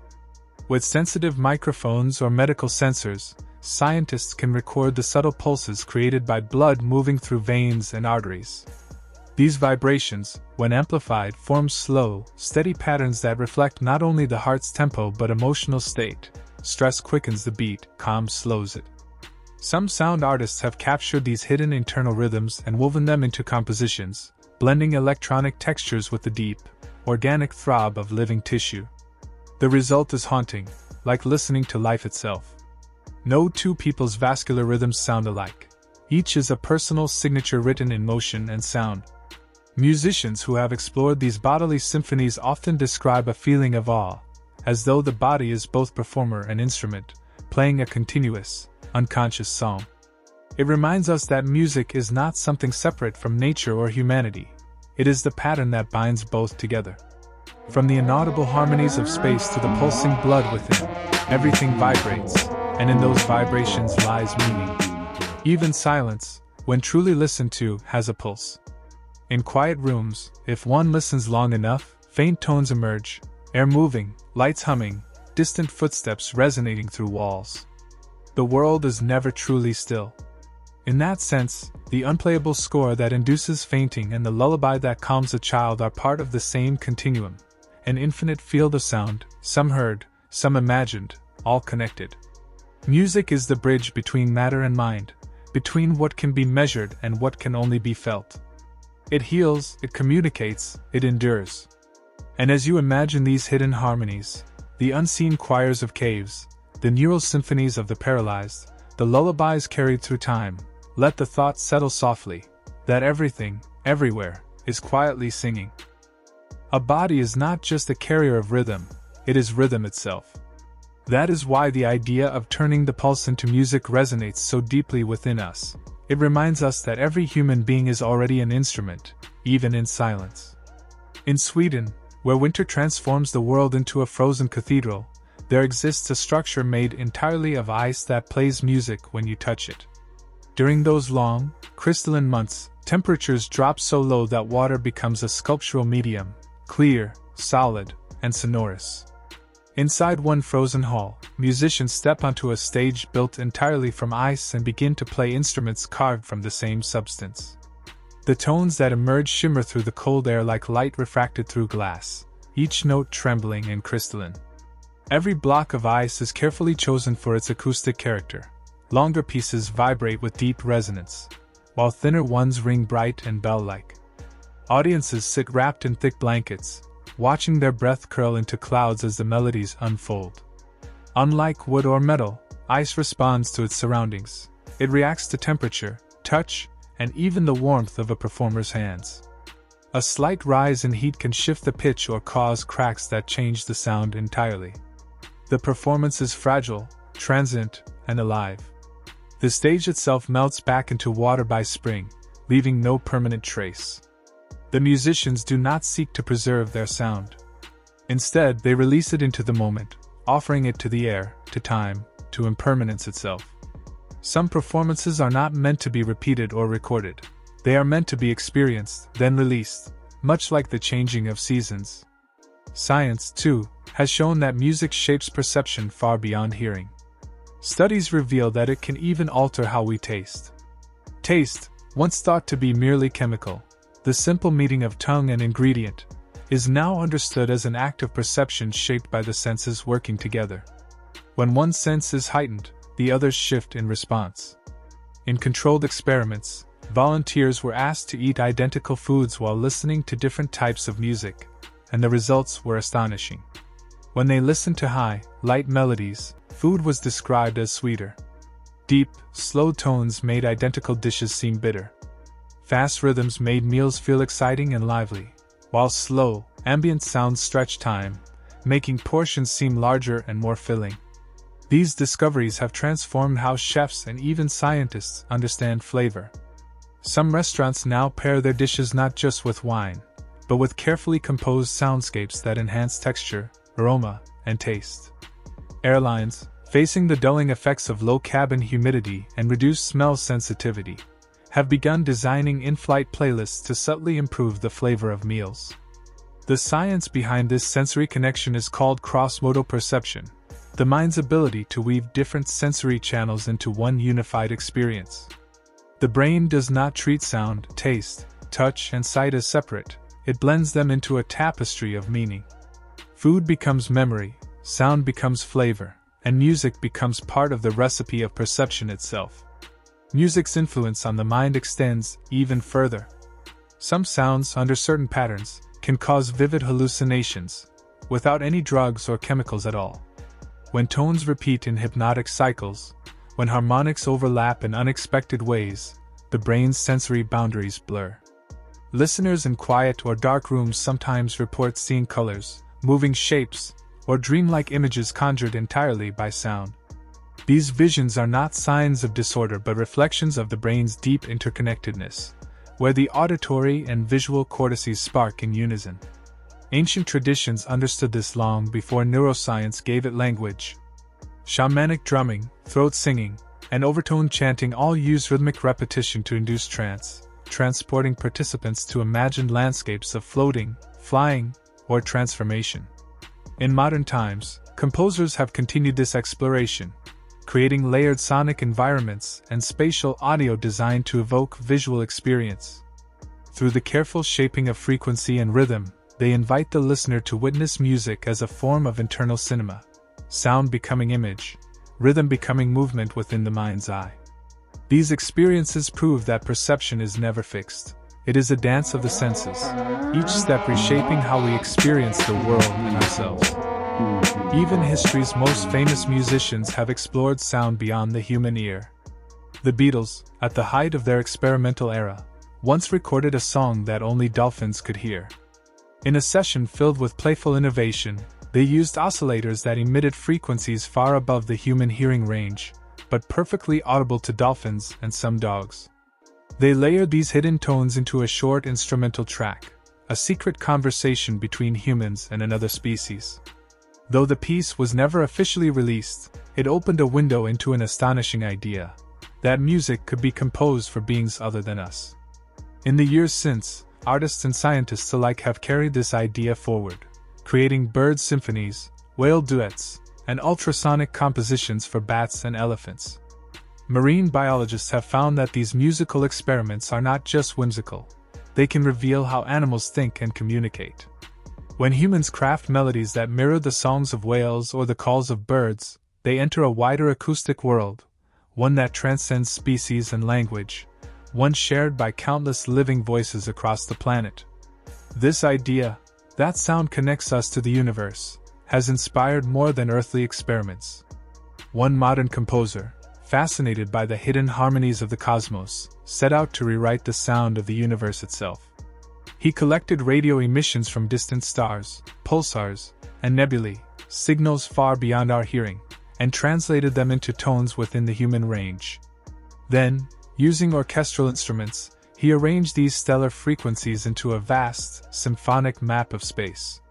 When audiences listened in darkness, they described feeling both small and infinite, surrounded by the sound of stars breathing.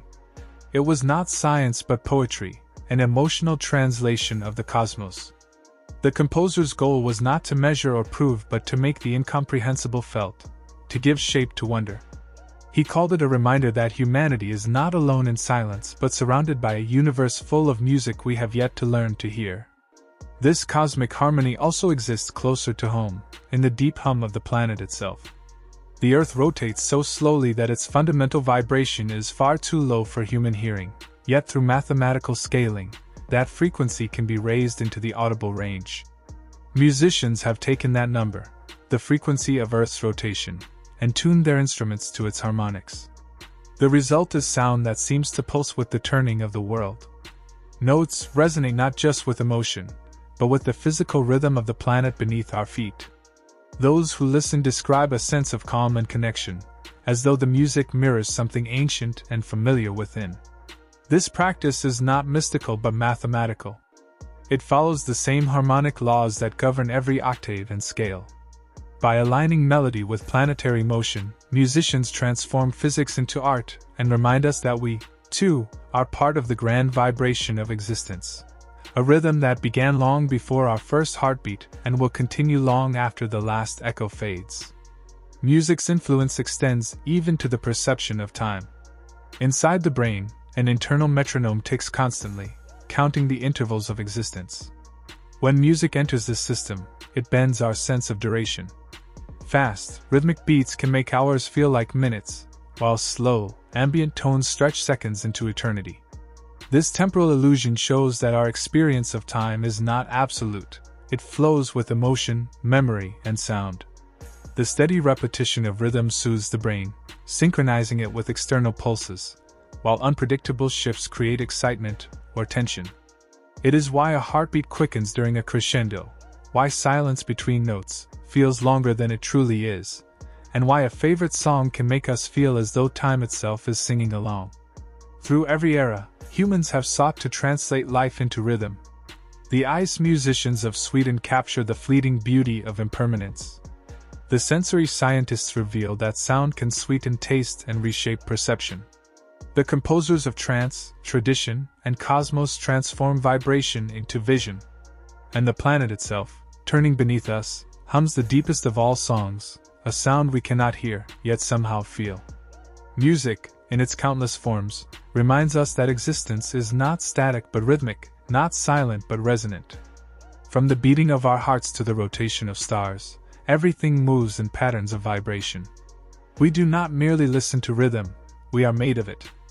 Every breath, every sound, every passing moment adds another note to the great symphony of being, fragile, temporary, yet endlessly beautiful. Upbeat music accelerates internal timekeeping, making hours seem shorter, while slow, ambient music stretches the moment, creating the sensation of time unfolding like liquid across consciousness. This is why gyms fill their halls with energetic beats that keep bodies moving, why waiting rooms play soft piano tracks to ease impatience, and why film composers carefully shift rhythm to sculpt emotion, speeding time in action scenes, slowing it in moments of reflection.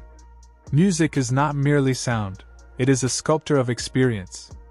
In laboratory settings, volunteers listening to fast, bright music consistently underestimate how long a task takes, while those surrounded by sparse, dreamy tones perceive time as longer than it really is. The effect is not just psychological imagination, it is neurological truth.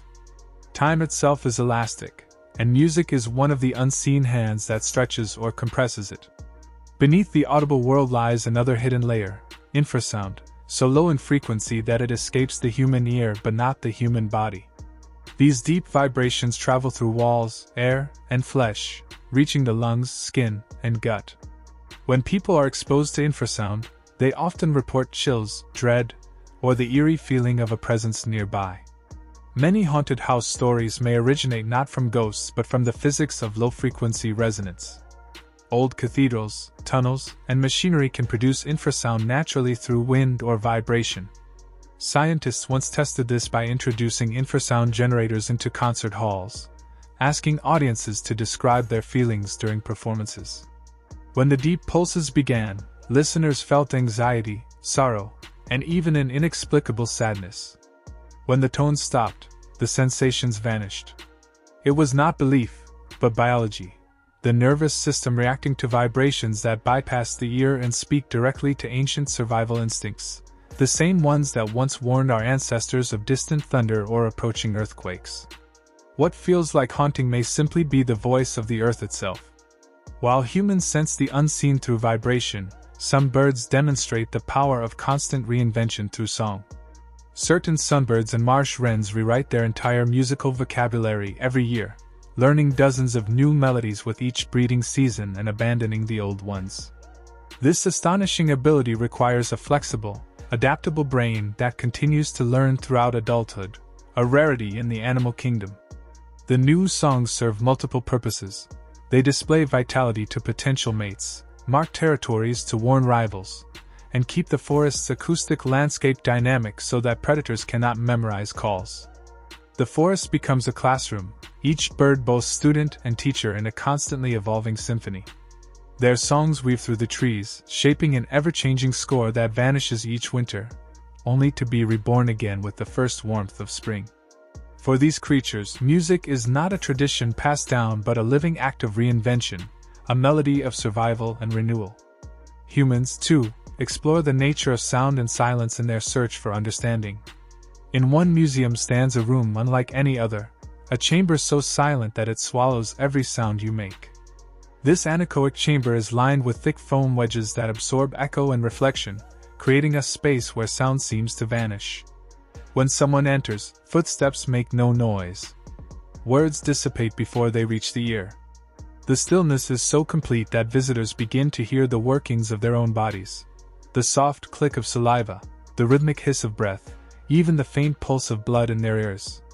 In this unnatural silence, the brain loses its sense of space and distance, no longer able to locate itself through echo.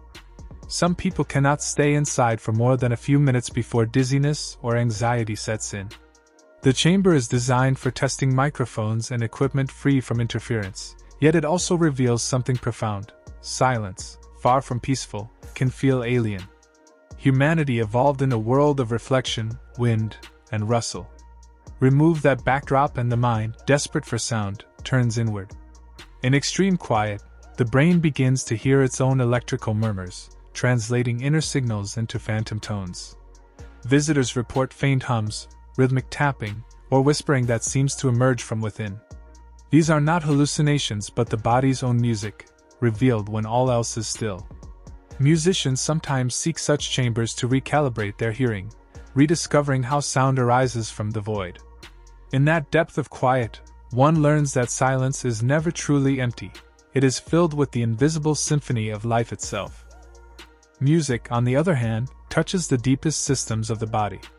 Cardiologists have found that certain rhythms can synchronize the heart's beat through a process called entrainment. When patients recovering from surgery or suffering from arrhythmia listen to slow, steady melodies, their blood pressure lowers, oxygen flow increases, and the heartbeat finds a healthier tempo. The heart listens even when the conscious mind does not. Hospitals now design therapeutic playlists matched to a patient's resting pulse, gradually guiding it toward balance. Even for healthy individuals, listening to calm, measured rhythms can reduce stress hormones, ease breathing, and lighten the cardiovascular load. It is as if the heart, too, dances to music, a partner in a duet between biology and art. Then there are the rare individuals whose relationship to sound borders on the miraculous. Some people possess perfect auditory recall, the ability to remember every note they have ever heard. A melody heard once may return years later, intact and vivid. These individuals can replay entire symphonies internally, hearing not just the pitch and rhythm but even the unique timbre of instruments. Neurological studies show that this gift is tied to extraordinary connections between memory and auditory processing, allowing the brain to store sound as precisely as sight or language. For them, the world is an archive of unrecorded music, the hum of a refrigerator, the call of a bird, the ring of a subway announcement, all etched into memory. Such people live surrounded by invisible orchestras, each moment preserved as if the mind itself were a recording device, capturing the rhythm of existence with perfect fidelity.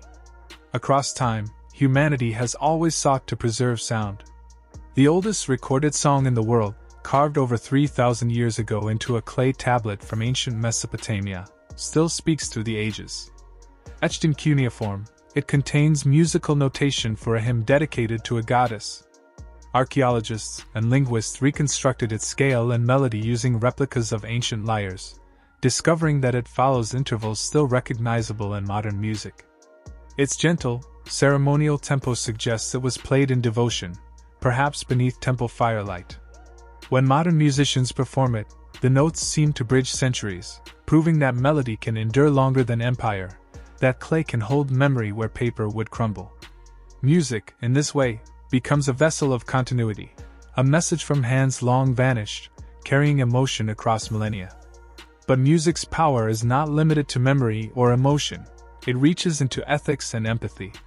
Studies in psychology show that when people listen to soft, uplifting music, they tend to behave more kindly.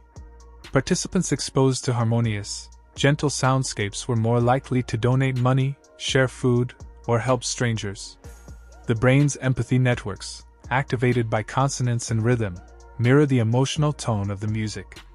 Breathing slows, the heartbeat steadies, and a sense of openness expands. Businesses and care facilities quietly use this knowledge. Restaurants play warm acoustic music to encourage generosity. Charities use orchestral themes to inspire giving. And nursing homes play nostalgic tunes to create harmony among residents. The effect is subtle but profound. Generosity, it seems, flows most easily when the world sounds kind. Long before modern instruments, ancient civilizations discovered that even the earth itself could sing. In Vietnam, China, and parts of Africa, archaeologists have uncovered lithophones, musical instruments made of stone. Each slab, carefully selected and shaped, produces a resonant pitch when struck. Some of these instruments are over 3,000 years old, predating most written language. Arranged in rows like a xylophone, the stones produce tones that are soft yet bright, ringing like water striking glass. Because stone neither rots nor warps, lithophones remain playable to this day. When struck, they release the same sounds heard by ancient musicians, bridging past and present through vibration. Their music reminds us that art can emerge not from invention but from listening, to the materials, to the environment, to the patient rhythm of the natural world. Across these stories, a pattern emerges. Music bends time, haunts empty rooms, teaches birds to rewrite their songs, and even synchronizes the human heart. It exists both in silence and in sound, both in memory and in motion. It connects us to ancestors, to other species, and to the deepest layers of the self. In every case, it reveals that sound is not merely something we hear, it is something we live within. Whether through the ghostly vibration of infrasound or the still hum of an anechoic chamber, the universe reminds us that everything moves, everything resonates, everything sings. The world hums with unseen music, the pulse of time, the rhythm of breath, the whisper of thought. And in listening, truly listening, we rediscover what it means to exist in harmony with all that is alive, both within and beyond the reach of our ears. You can use music to clean up toxic waste. Some bacteria naturally break down pollutants like oil and chemicals, but they often do so very slowly. Researchers have discovered that by exposing these microbes to specific low-frequency vibrations, their metabolic rate increases, helping them digest contaminants more efficiently. In these experiments, speakers are submerged in polluted water or soil, sending deep pulses that stimulate microbial movement and feeding. The vibrations act like a catalyst for life, encouraging the microbes to become more active, more coordinated, and more effective at cleaning. This technique, still in its experimental stage, has shown remarkable promise in cleaning industrial waste sites without the use of harmful chemicals or heavy machinery. It represents an elegant idea. Instead of fighting pollution through force, the environment can be healed by amplifying life itself. In this way, music becomes not just an expression of human emotion but a form of planetary medicine, a song that helps the world restore itself through resonance. Some people, however, experience music in a far more personal and mysterious way, even in total silence. This phenomenon, known as musical ear syndrome, occurs when the brain, deprived of external sound, begins to generate its own internal melodies. It happens most often in elderly people or individuals with hearing loss, where the auditory system remains active but has little real input to process. Instead of falling silent, the brain fills the emptiness with memory. The songs it creates are often familiar hymns, lullabies, or childhood tunes, though sometimes they are entirely new compositions that exist only within the mind. Unlike psychosis or hallucination, this condition is harmless. It is the brain's way of staying busy, like a projector still running even when the film has ended. In these moments, silence becomes a canvas for sound, and the listener becomes both composer and audience, proving that music is not only an external phenomenon but a living function of the human mind. Even the simplest creatures show this relationship between rhythm and life. A tiny worm called Cenorhabditis elegans, containing only a few hundred neurons, can respond to vibrations with dance-like movements. When scientists tapped the surface of its dish in repeating intervals, the worm began to sway and bend its body in time with the rhythm. It even reacted differently to slow versus fast pulses, showing that even the most basic nervous systems can detect and respond to temporal patterns.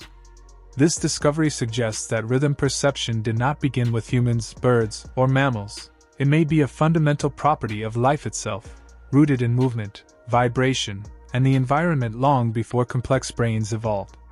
Perhaps the first ants on Earth was not human at all, but a microscopic worm responding to the ripples of its surroundings. Throughout history, humans have tried to define what makes music beautiful.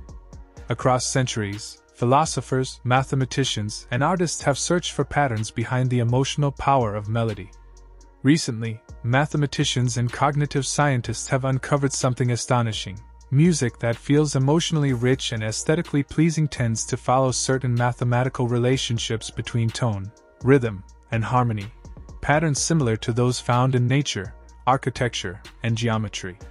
By analyzing thousands of songs from different cultures, researchers discovered that certain intervals and rhythmic structures appear far more often than others, particularly those that align with ratios like 2:1, 3:2, and 5:4. These same ratios occur in the spirals of shells, the branching of trees, and the orbits of planets. When music follows such proportions, the brain processes it more fluently, rewarding us with dopamine and a sense of familiarity and satisfaction. Yet, the beauty of music lies not only in following the pattern but in breaking it. Many great composers create emotional power by deviating from the expected at the perfect moment, bending the symmetry, delaying the resolution, or adding a single unexpected note that changes everything. The mathematics of music does not remove its mystery, it deepens it. It shows that beauty exists as a dialogue between order and surprise, between the structure of the universe and the structure of the ear. Music becomes proof that emotion and logic are not opposites, but partners in creation. The influence of music reaches even into our dreams. Long before scientists could monitor brain activity during sleep, people noticed that songs heard before bed often lingered in the mind, reappearing as fragments of melody in dreams. Today, research confirms that listening to music before sleep, especially slow, emotional, or melodic music, can shape the vividness and emotional tone of dreams. As the body relaxes and consciousness fades, the hippocampus stores traces of the music's rhythm and melody, which later reactivate during REM sleep. If the song carries themes of motion, memory, or space, the dreaming brain translates these into symbolic images, flying, traveling, or moving through vast soundscapes. In controlled sleep studies, participants who listened to calm instrumental music before bed experienced longer periods of deep sleep, higher dream recall, and fewer nightmares. Their dreams often contain scenes of harmony, color, and flow, like watching the subconscious perform its own private concert. Therapists now use these principles to help patients explore trauma and creativity through guided dream playlists, using sound as a bridge between waking thought and the dreaming mind. In this way, music becomes more than background, it becomes a map to the hidden world of imagination. But in nature, music is more than emotion or art, it can also be a matter of survival. Some insects use rhythmic sound as a defense mechanism. The lesser wax moth, the assassin bug, and certain grasshoppers can create high-frequency vibrations when threatened by predators like bats or birds. These are not cries for help but sonic camouflage.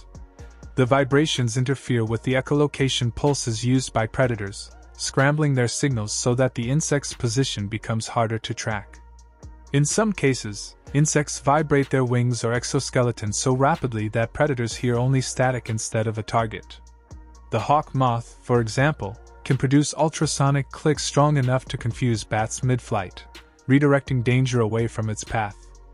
Other insects, like katydids, use rhythmic chirps not only to attract mates but to warn rivals and mislead predators. For them, sound is both language and shield, proving that vibration itself can protect life. Where humans compose music to express themselves, these tiny creatures compose it to survive, reminding us that rhythm is older than civilization, older even than consciousness itself. The most astonishing melodies, however, may be hidden inside the structure of life.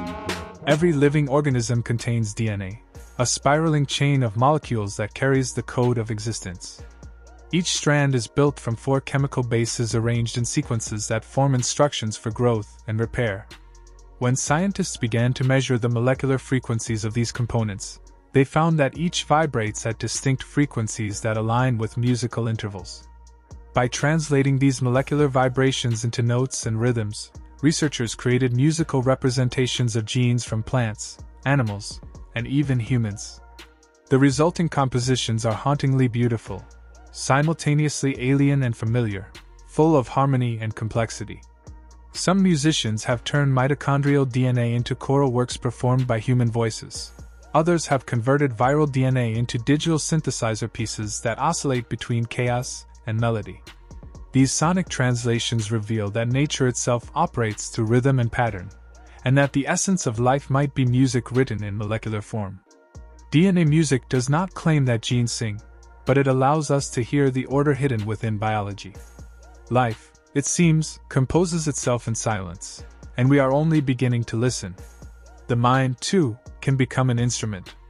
With the help of modern neuroscience, people can now create music directly from their brain waves. Using a process called electroencephalography, scientists can measure the brain's electrical activity in real time. When these signals are converted into sound, they form unique patterns of rhythm and tone that reflect the person's state of mind. Slow waves during calm focus, fast ripples during excitement, gentle pulses during daydreams. By wearing sensors connected to a computer, individuals can literally play music with their thoughts. Concentration changes pitch, relaxation creates rhythm, and imagination shapes harmony. In therapy, brainwave music has given new voices to patients who cannot speak or move, allowing them to express emotion through sound alone. In concerts, musicians sometimes perform alongside their own brainwave compositions, merging the conscious and the unconscious into a single act of creation. The boundary between performer and instrument disappears, and the brain becomes both composer and conductor, turning thought into music and emotion into frequency. The human voice itself can hold astonishing power. The most powerful voice ever recorded was capable of breaking glass from across a room.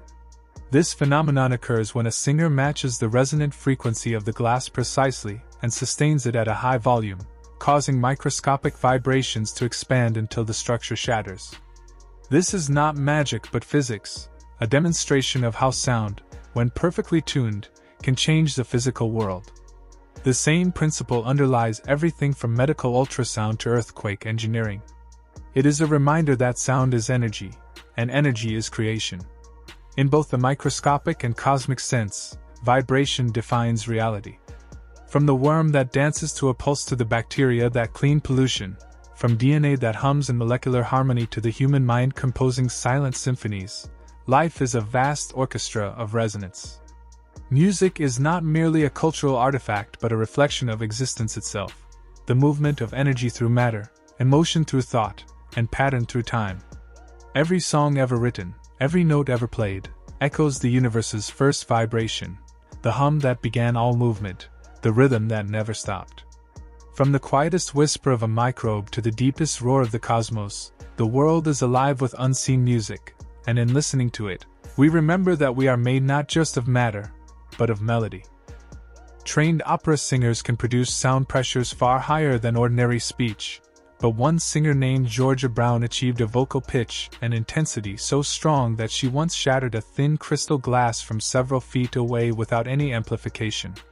Though many have attempted this feat by singing into a glass at close range, breaking one from a distance requires two precise conditions working in harmony. The voice must match the glass's natural resonant frequency, and the sound must reach a volume powerful enough to vibrate the material until it fractures. Human lungs and vocal folds are not typically capable of producing that much sustained power, yet Brown's technique relied on extraordinary breath control, reinforced head resonance, and powerful diaphragmatic support that allowed her tone to concentrate energy into a narrow, laser-like frequency. Engineers recorded her output exceeding 128 decibels, louder than a jet engine across a runway. Most singers will never reach that magnitude.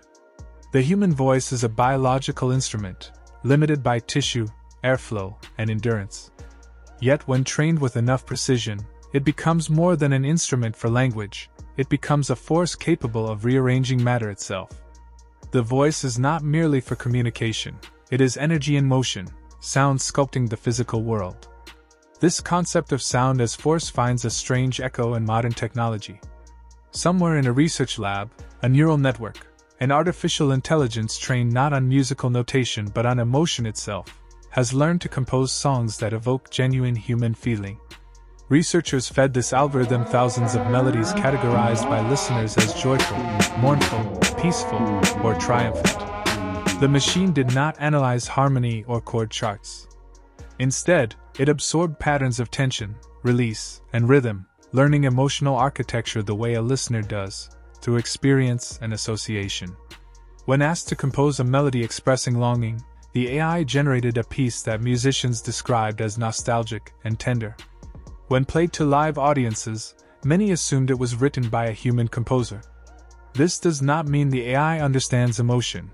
It means emotion can be represented mathematically, mapped through patterns rather than memories.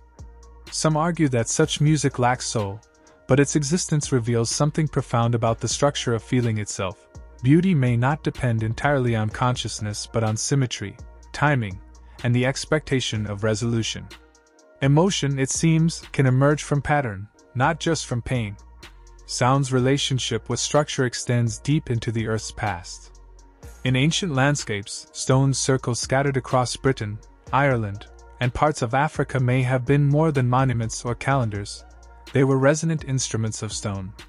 Researchers studying the acoustic properties of megalithic sites discovered that many of the stones ring when struck, like giant bells, producing tones that travel through the ground and air.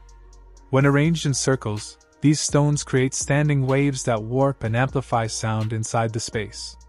A whisper becomes strangely loud, footsteps echo longer than expected, and chants seem to float. Some stones, rich with quartz crystals, vibrate faintly when heated by sunrise or cooled at dusk, producing a subtle, ghostly ringing that early observers might have mistaken for spiritual voices.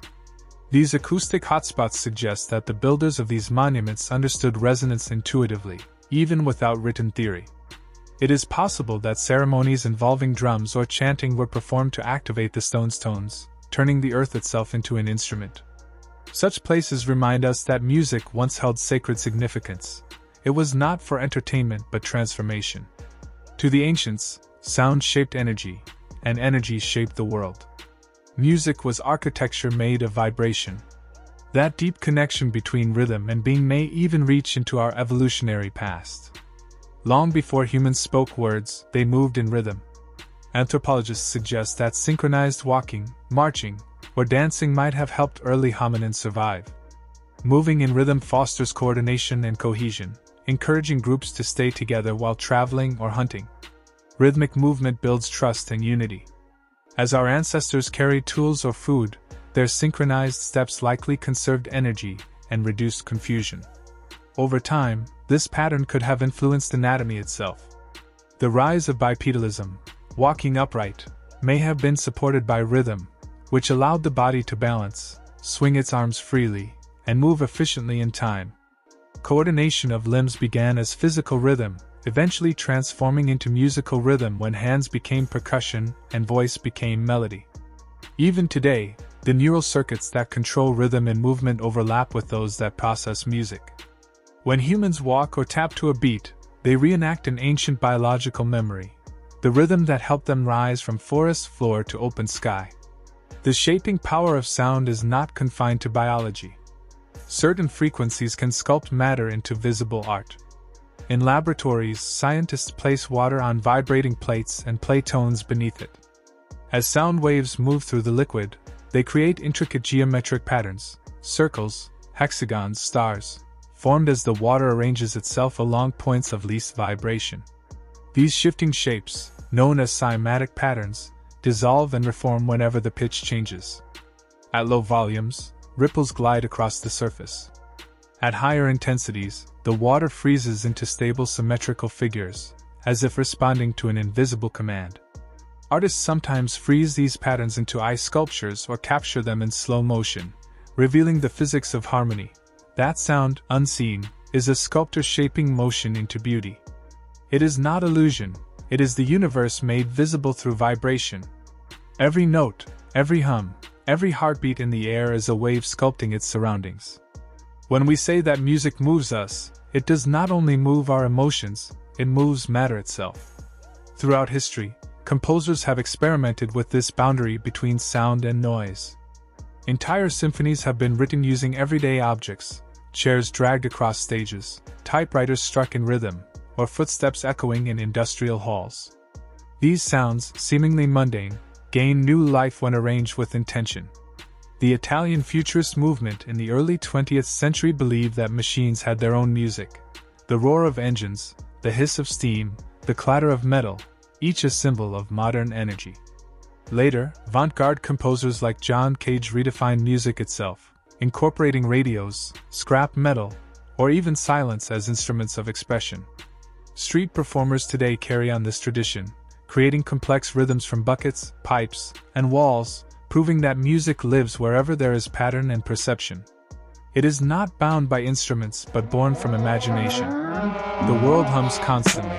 The artist simply listens closely enough to arrange it. Yet even in the absence of sound, the body hears. Step into an anechoic, or soundproof, chamber, and you will find that true silence is impossible. When all external sound is removed, the inner world becomes audible.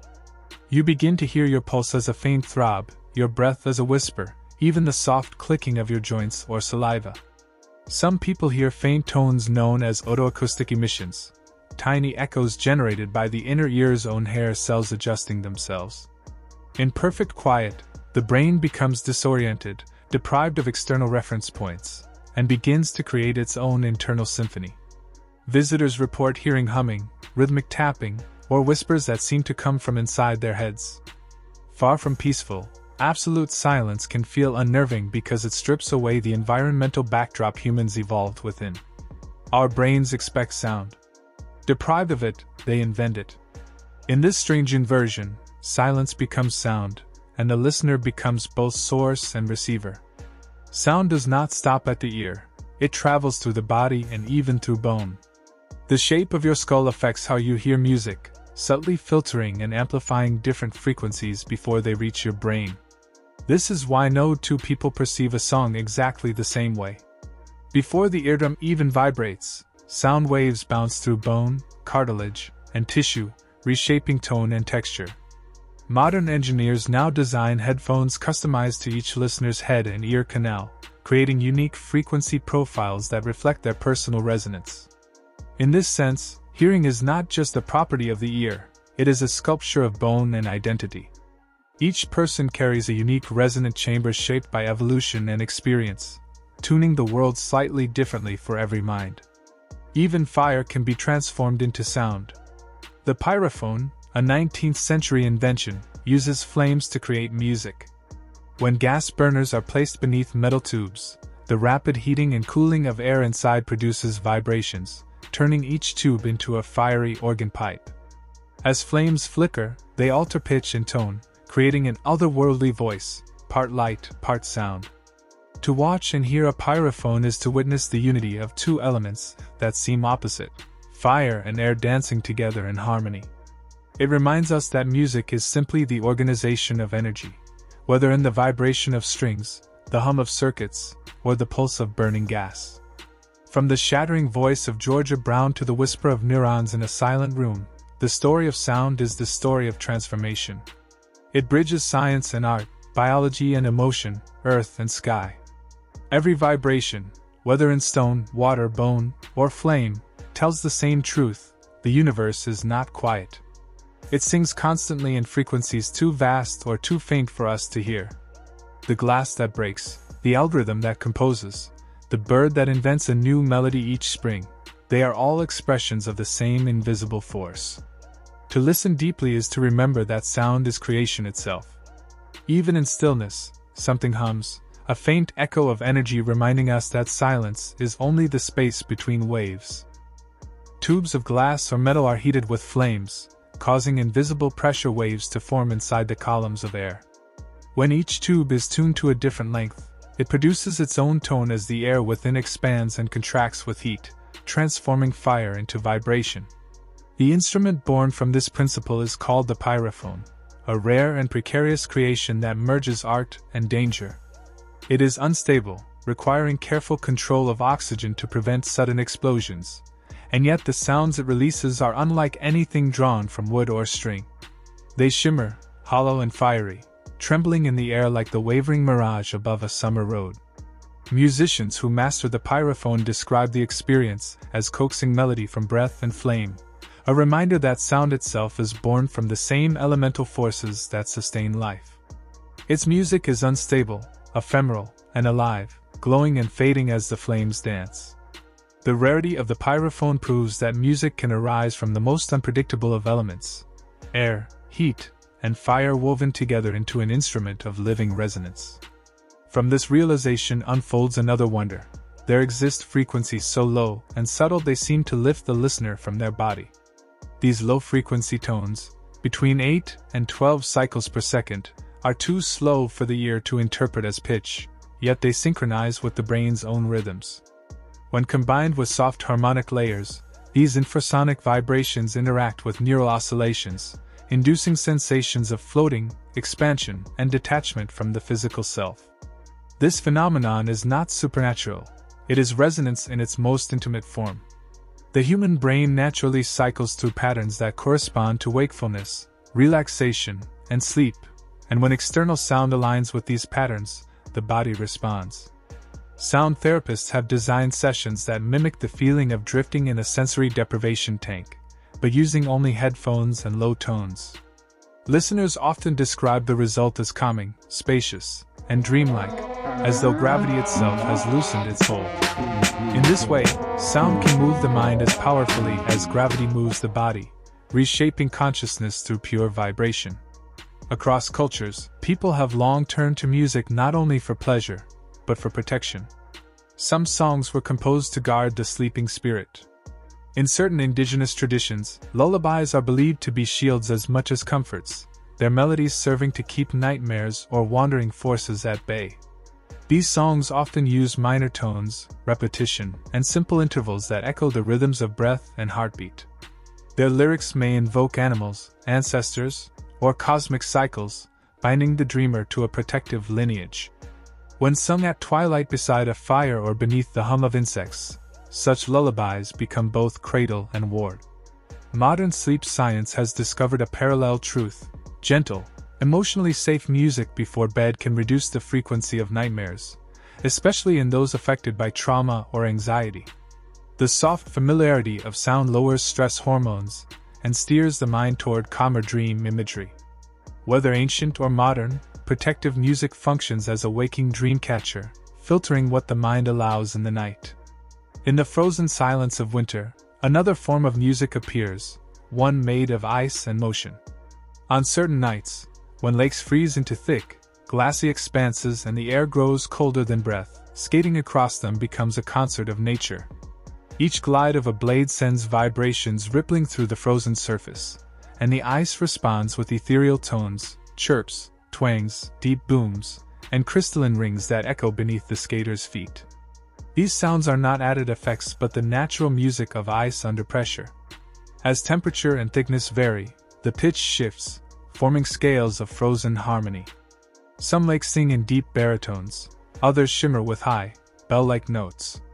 In Siberia, Canada, and Scandinavia, photographers and musicians have recorded these spontaneous duets between human motion and frozen water, using contact microphones to capture the mysterious resonance. The lake becomes the instrument, the skaters blade the bow, and winter itself the performer. It is the earth composing through physics, proof that beauty often hides in ordinary phenomena waiting to be heard. The relationship between sound and learning runs equally deep. Scientists studying the connection between language and melody have found that both depend on rhythm, pitch, repetition, and pattern recognition. When new words are sung rather than spoken, the brain retains them more easily. In experiments, language students who learned phrases through melody remembered vocabulary longer and reproduced pronunciation more accurately than those who only recited words. The tune serves as a mnemonic scaffold, grouping sounds into meaningful clusters that the memory can hold.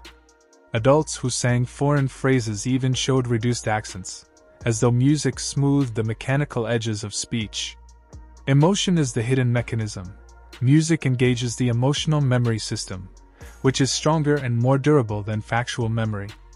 This is why the lyrics of a childhood song can return instantly even after decades of silence. Today, educators use rhythmic chanting and melodic repetition to help students internalize new languages faster, transforming learning into an embodied, musical process where comprehension flows with cadence rather than effort. To many cultures, this power of music to animate and transform means it must be alive. In numerous indigenous traditions, songs are not inventions but gifts, living spirits that visit humanity and teach the act of singing itself. Music is not performed for applause, it is a dialogue with the unseen. Each song possesses identity and intent. It can heal, protect, or guide. If neglected, it fades. If honored, it grows stronger. Anthropologists who study these practices describe them as living ecosystems of sound, where rhythm and melody are offerings made to land, ancestors, and cosmic forces. Modern psychology mirrors this understanding in secular terms, observing that music often evokes emotions that feel external, something moving through us rather than arising from within. Whether interpreted spiritually or scientifically, the effect is the same. Music behaves like a presence with agency. It changes thought, stirs memory, and alters emotion. It does not simply exist, it participates in human life. Beyond the human world, the cosmos itself carries its own inaudible melody. As planets orbit the sun, their paths trace rhythms, ratios of distance, and time that can be translated into musical intervals. Each celestial body moves in harmony with the others, forming chords written in gravity. When astronomers converted planetary motion into sound data, they discovered patterns resembling scales and arpeggios. Earth, Venus, Mars, and Jupiter together form intervals that align with musical harmony, echoing an ancient intuition first expressed by Pythagoras, who called it the music of the spheres. To him, mathematics, motion, and melody were one. Modern technology allows composers to turn planetary data into audible symphonies, giving voice to the silent ballet of the solar system. Though the planets themselves do not sing, their dance is harmonious. When translated into frequency, the universe reveals itself as an infinite orchestra playing across the fabric of time. Each orbit is a measure, each rotation a note, and we live within a composition too vast to hear directly yet not too vast to imagine. In this long and gentle exploration, from the breath of flame to the song of planets, the boundaries between science and wonder blur into one quiet truth. Sound is not a separate force but the pulse of existence itself. The same vibrations that form music also shape thought, guide emotion, and carve the physical world. Whether through a pyrophone's fiery voice, a skater's melody across ice, the comforting hum of a lullaby, or the whispering harmony of celestial motion, every sound carries the same essence, energy organized into beauty. The world is never silent. It listens, vibrates, and sings in ways both measurable and mysterious. Music is the evidence that matter and meaning are intertwined, that fire can become breath, that water can become voice, that motion itself can become memory. Even as the last note fades, the vibration continues somewhere, across air, within bone, beneath the stars, reminding us that sound, once born, never truly disappears. It drifts outward endlessly, becoming part of the great, unbroken song that is the universe itself. Good night.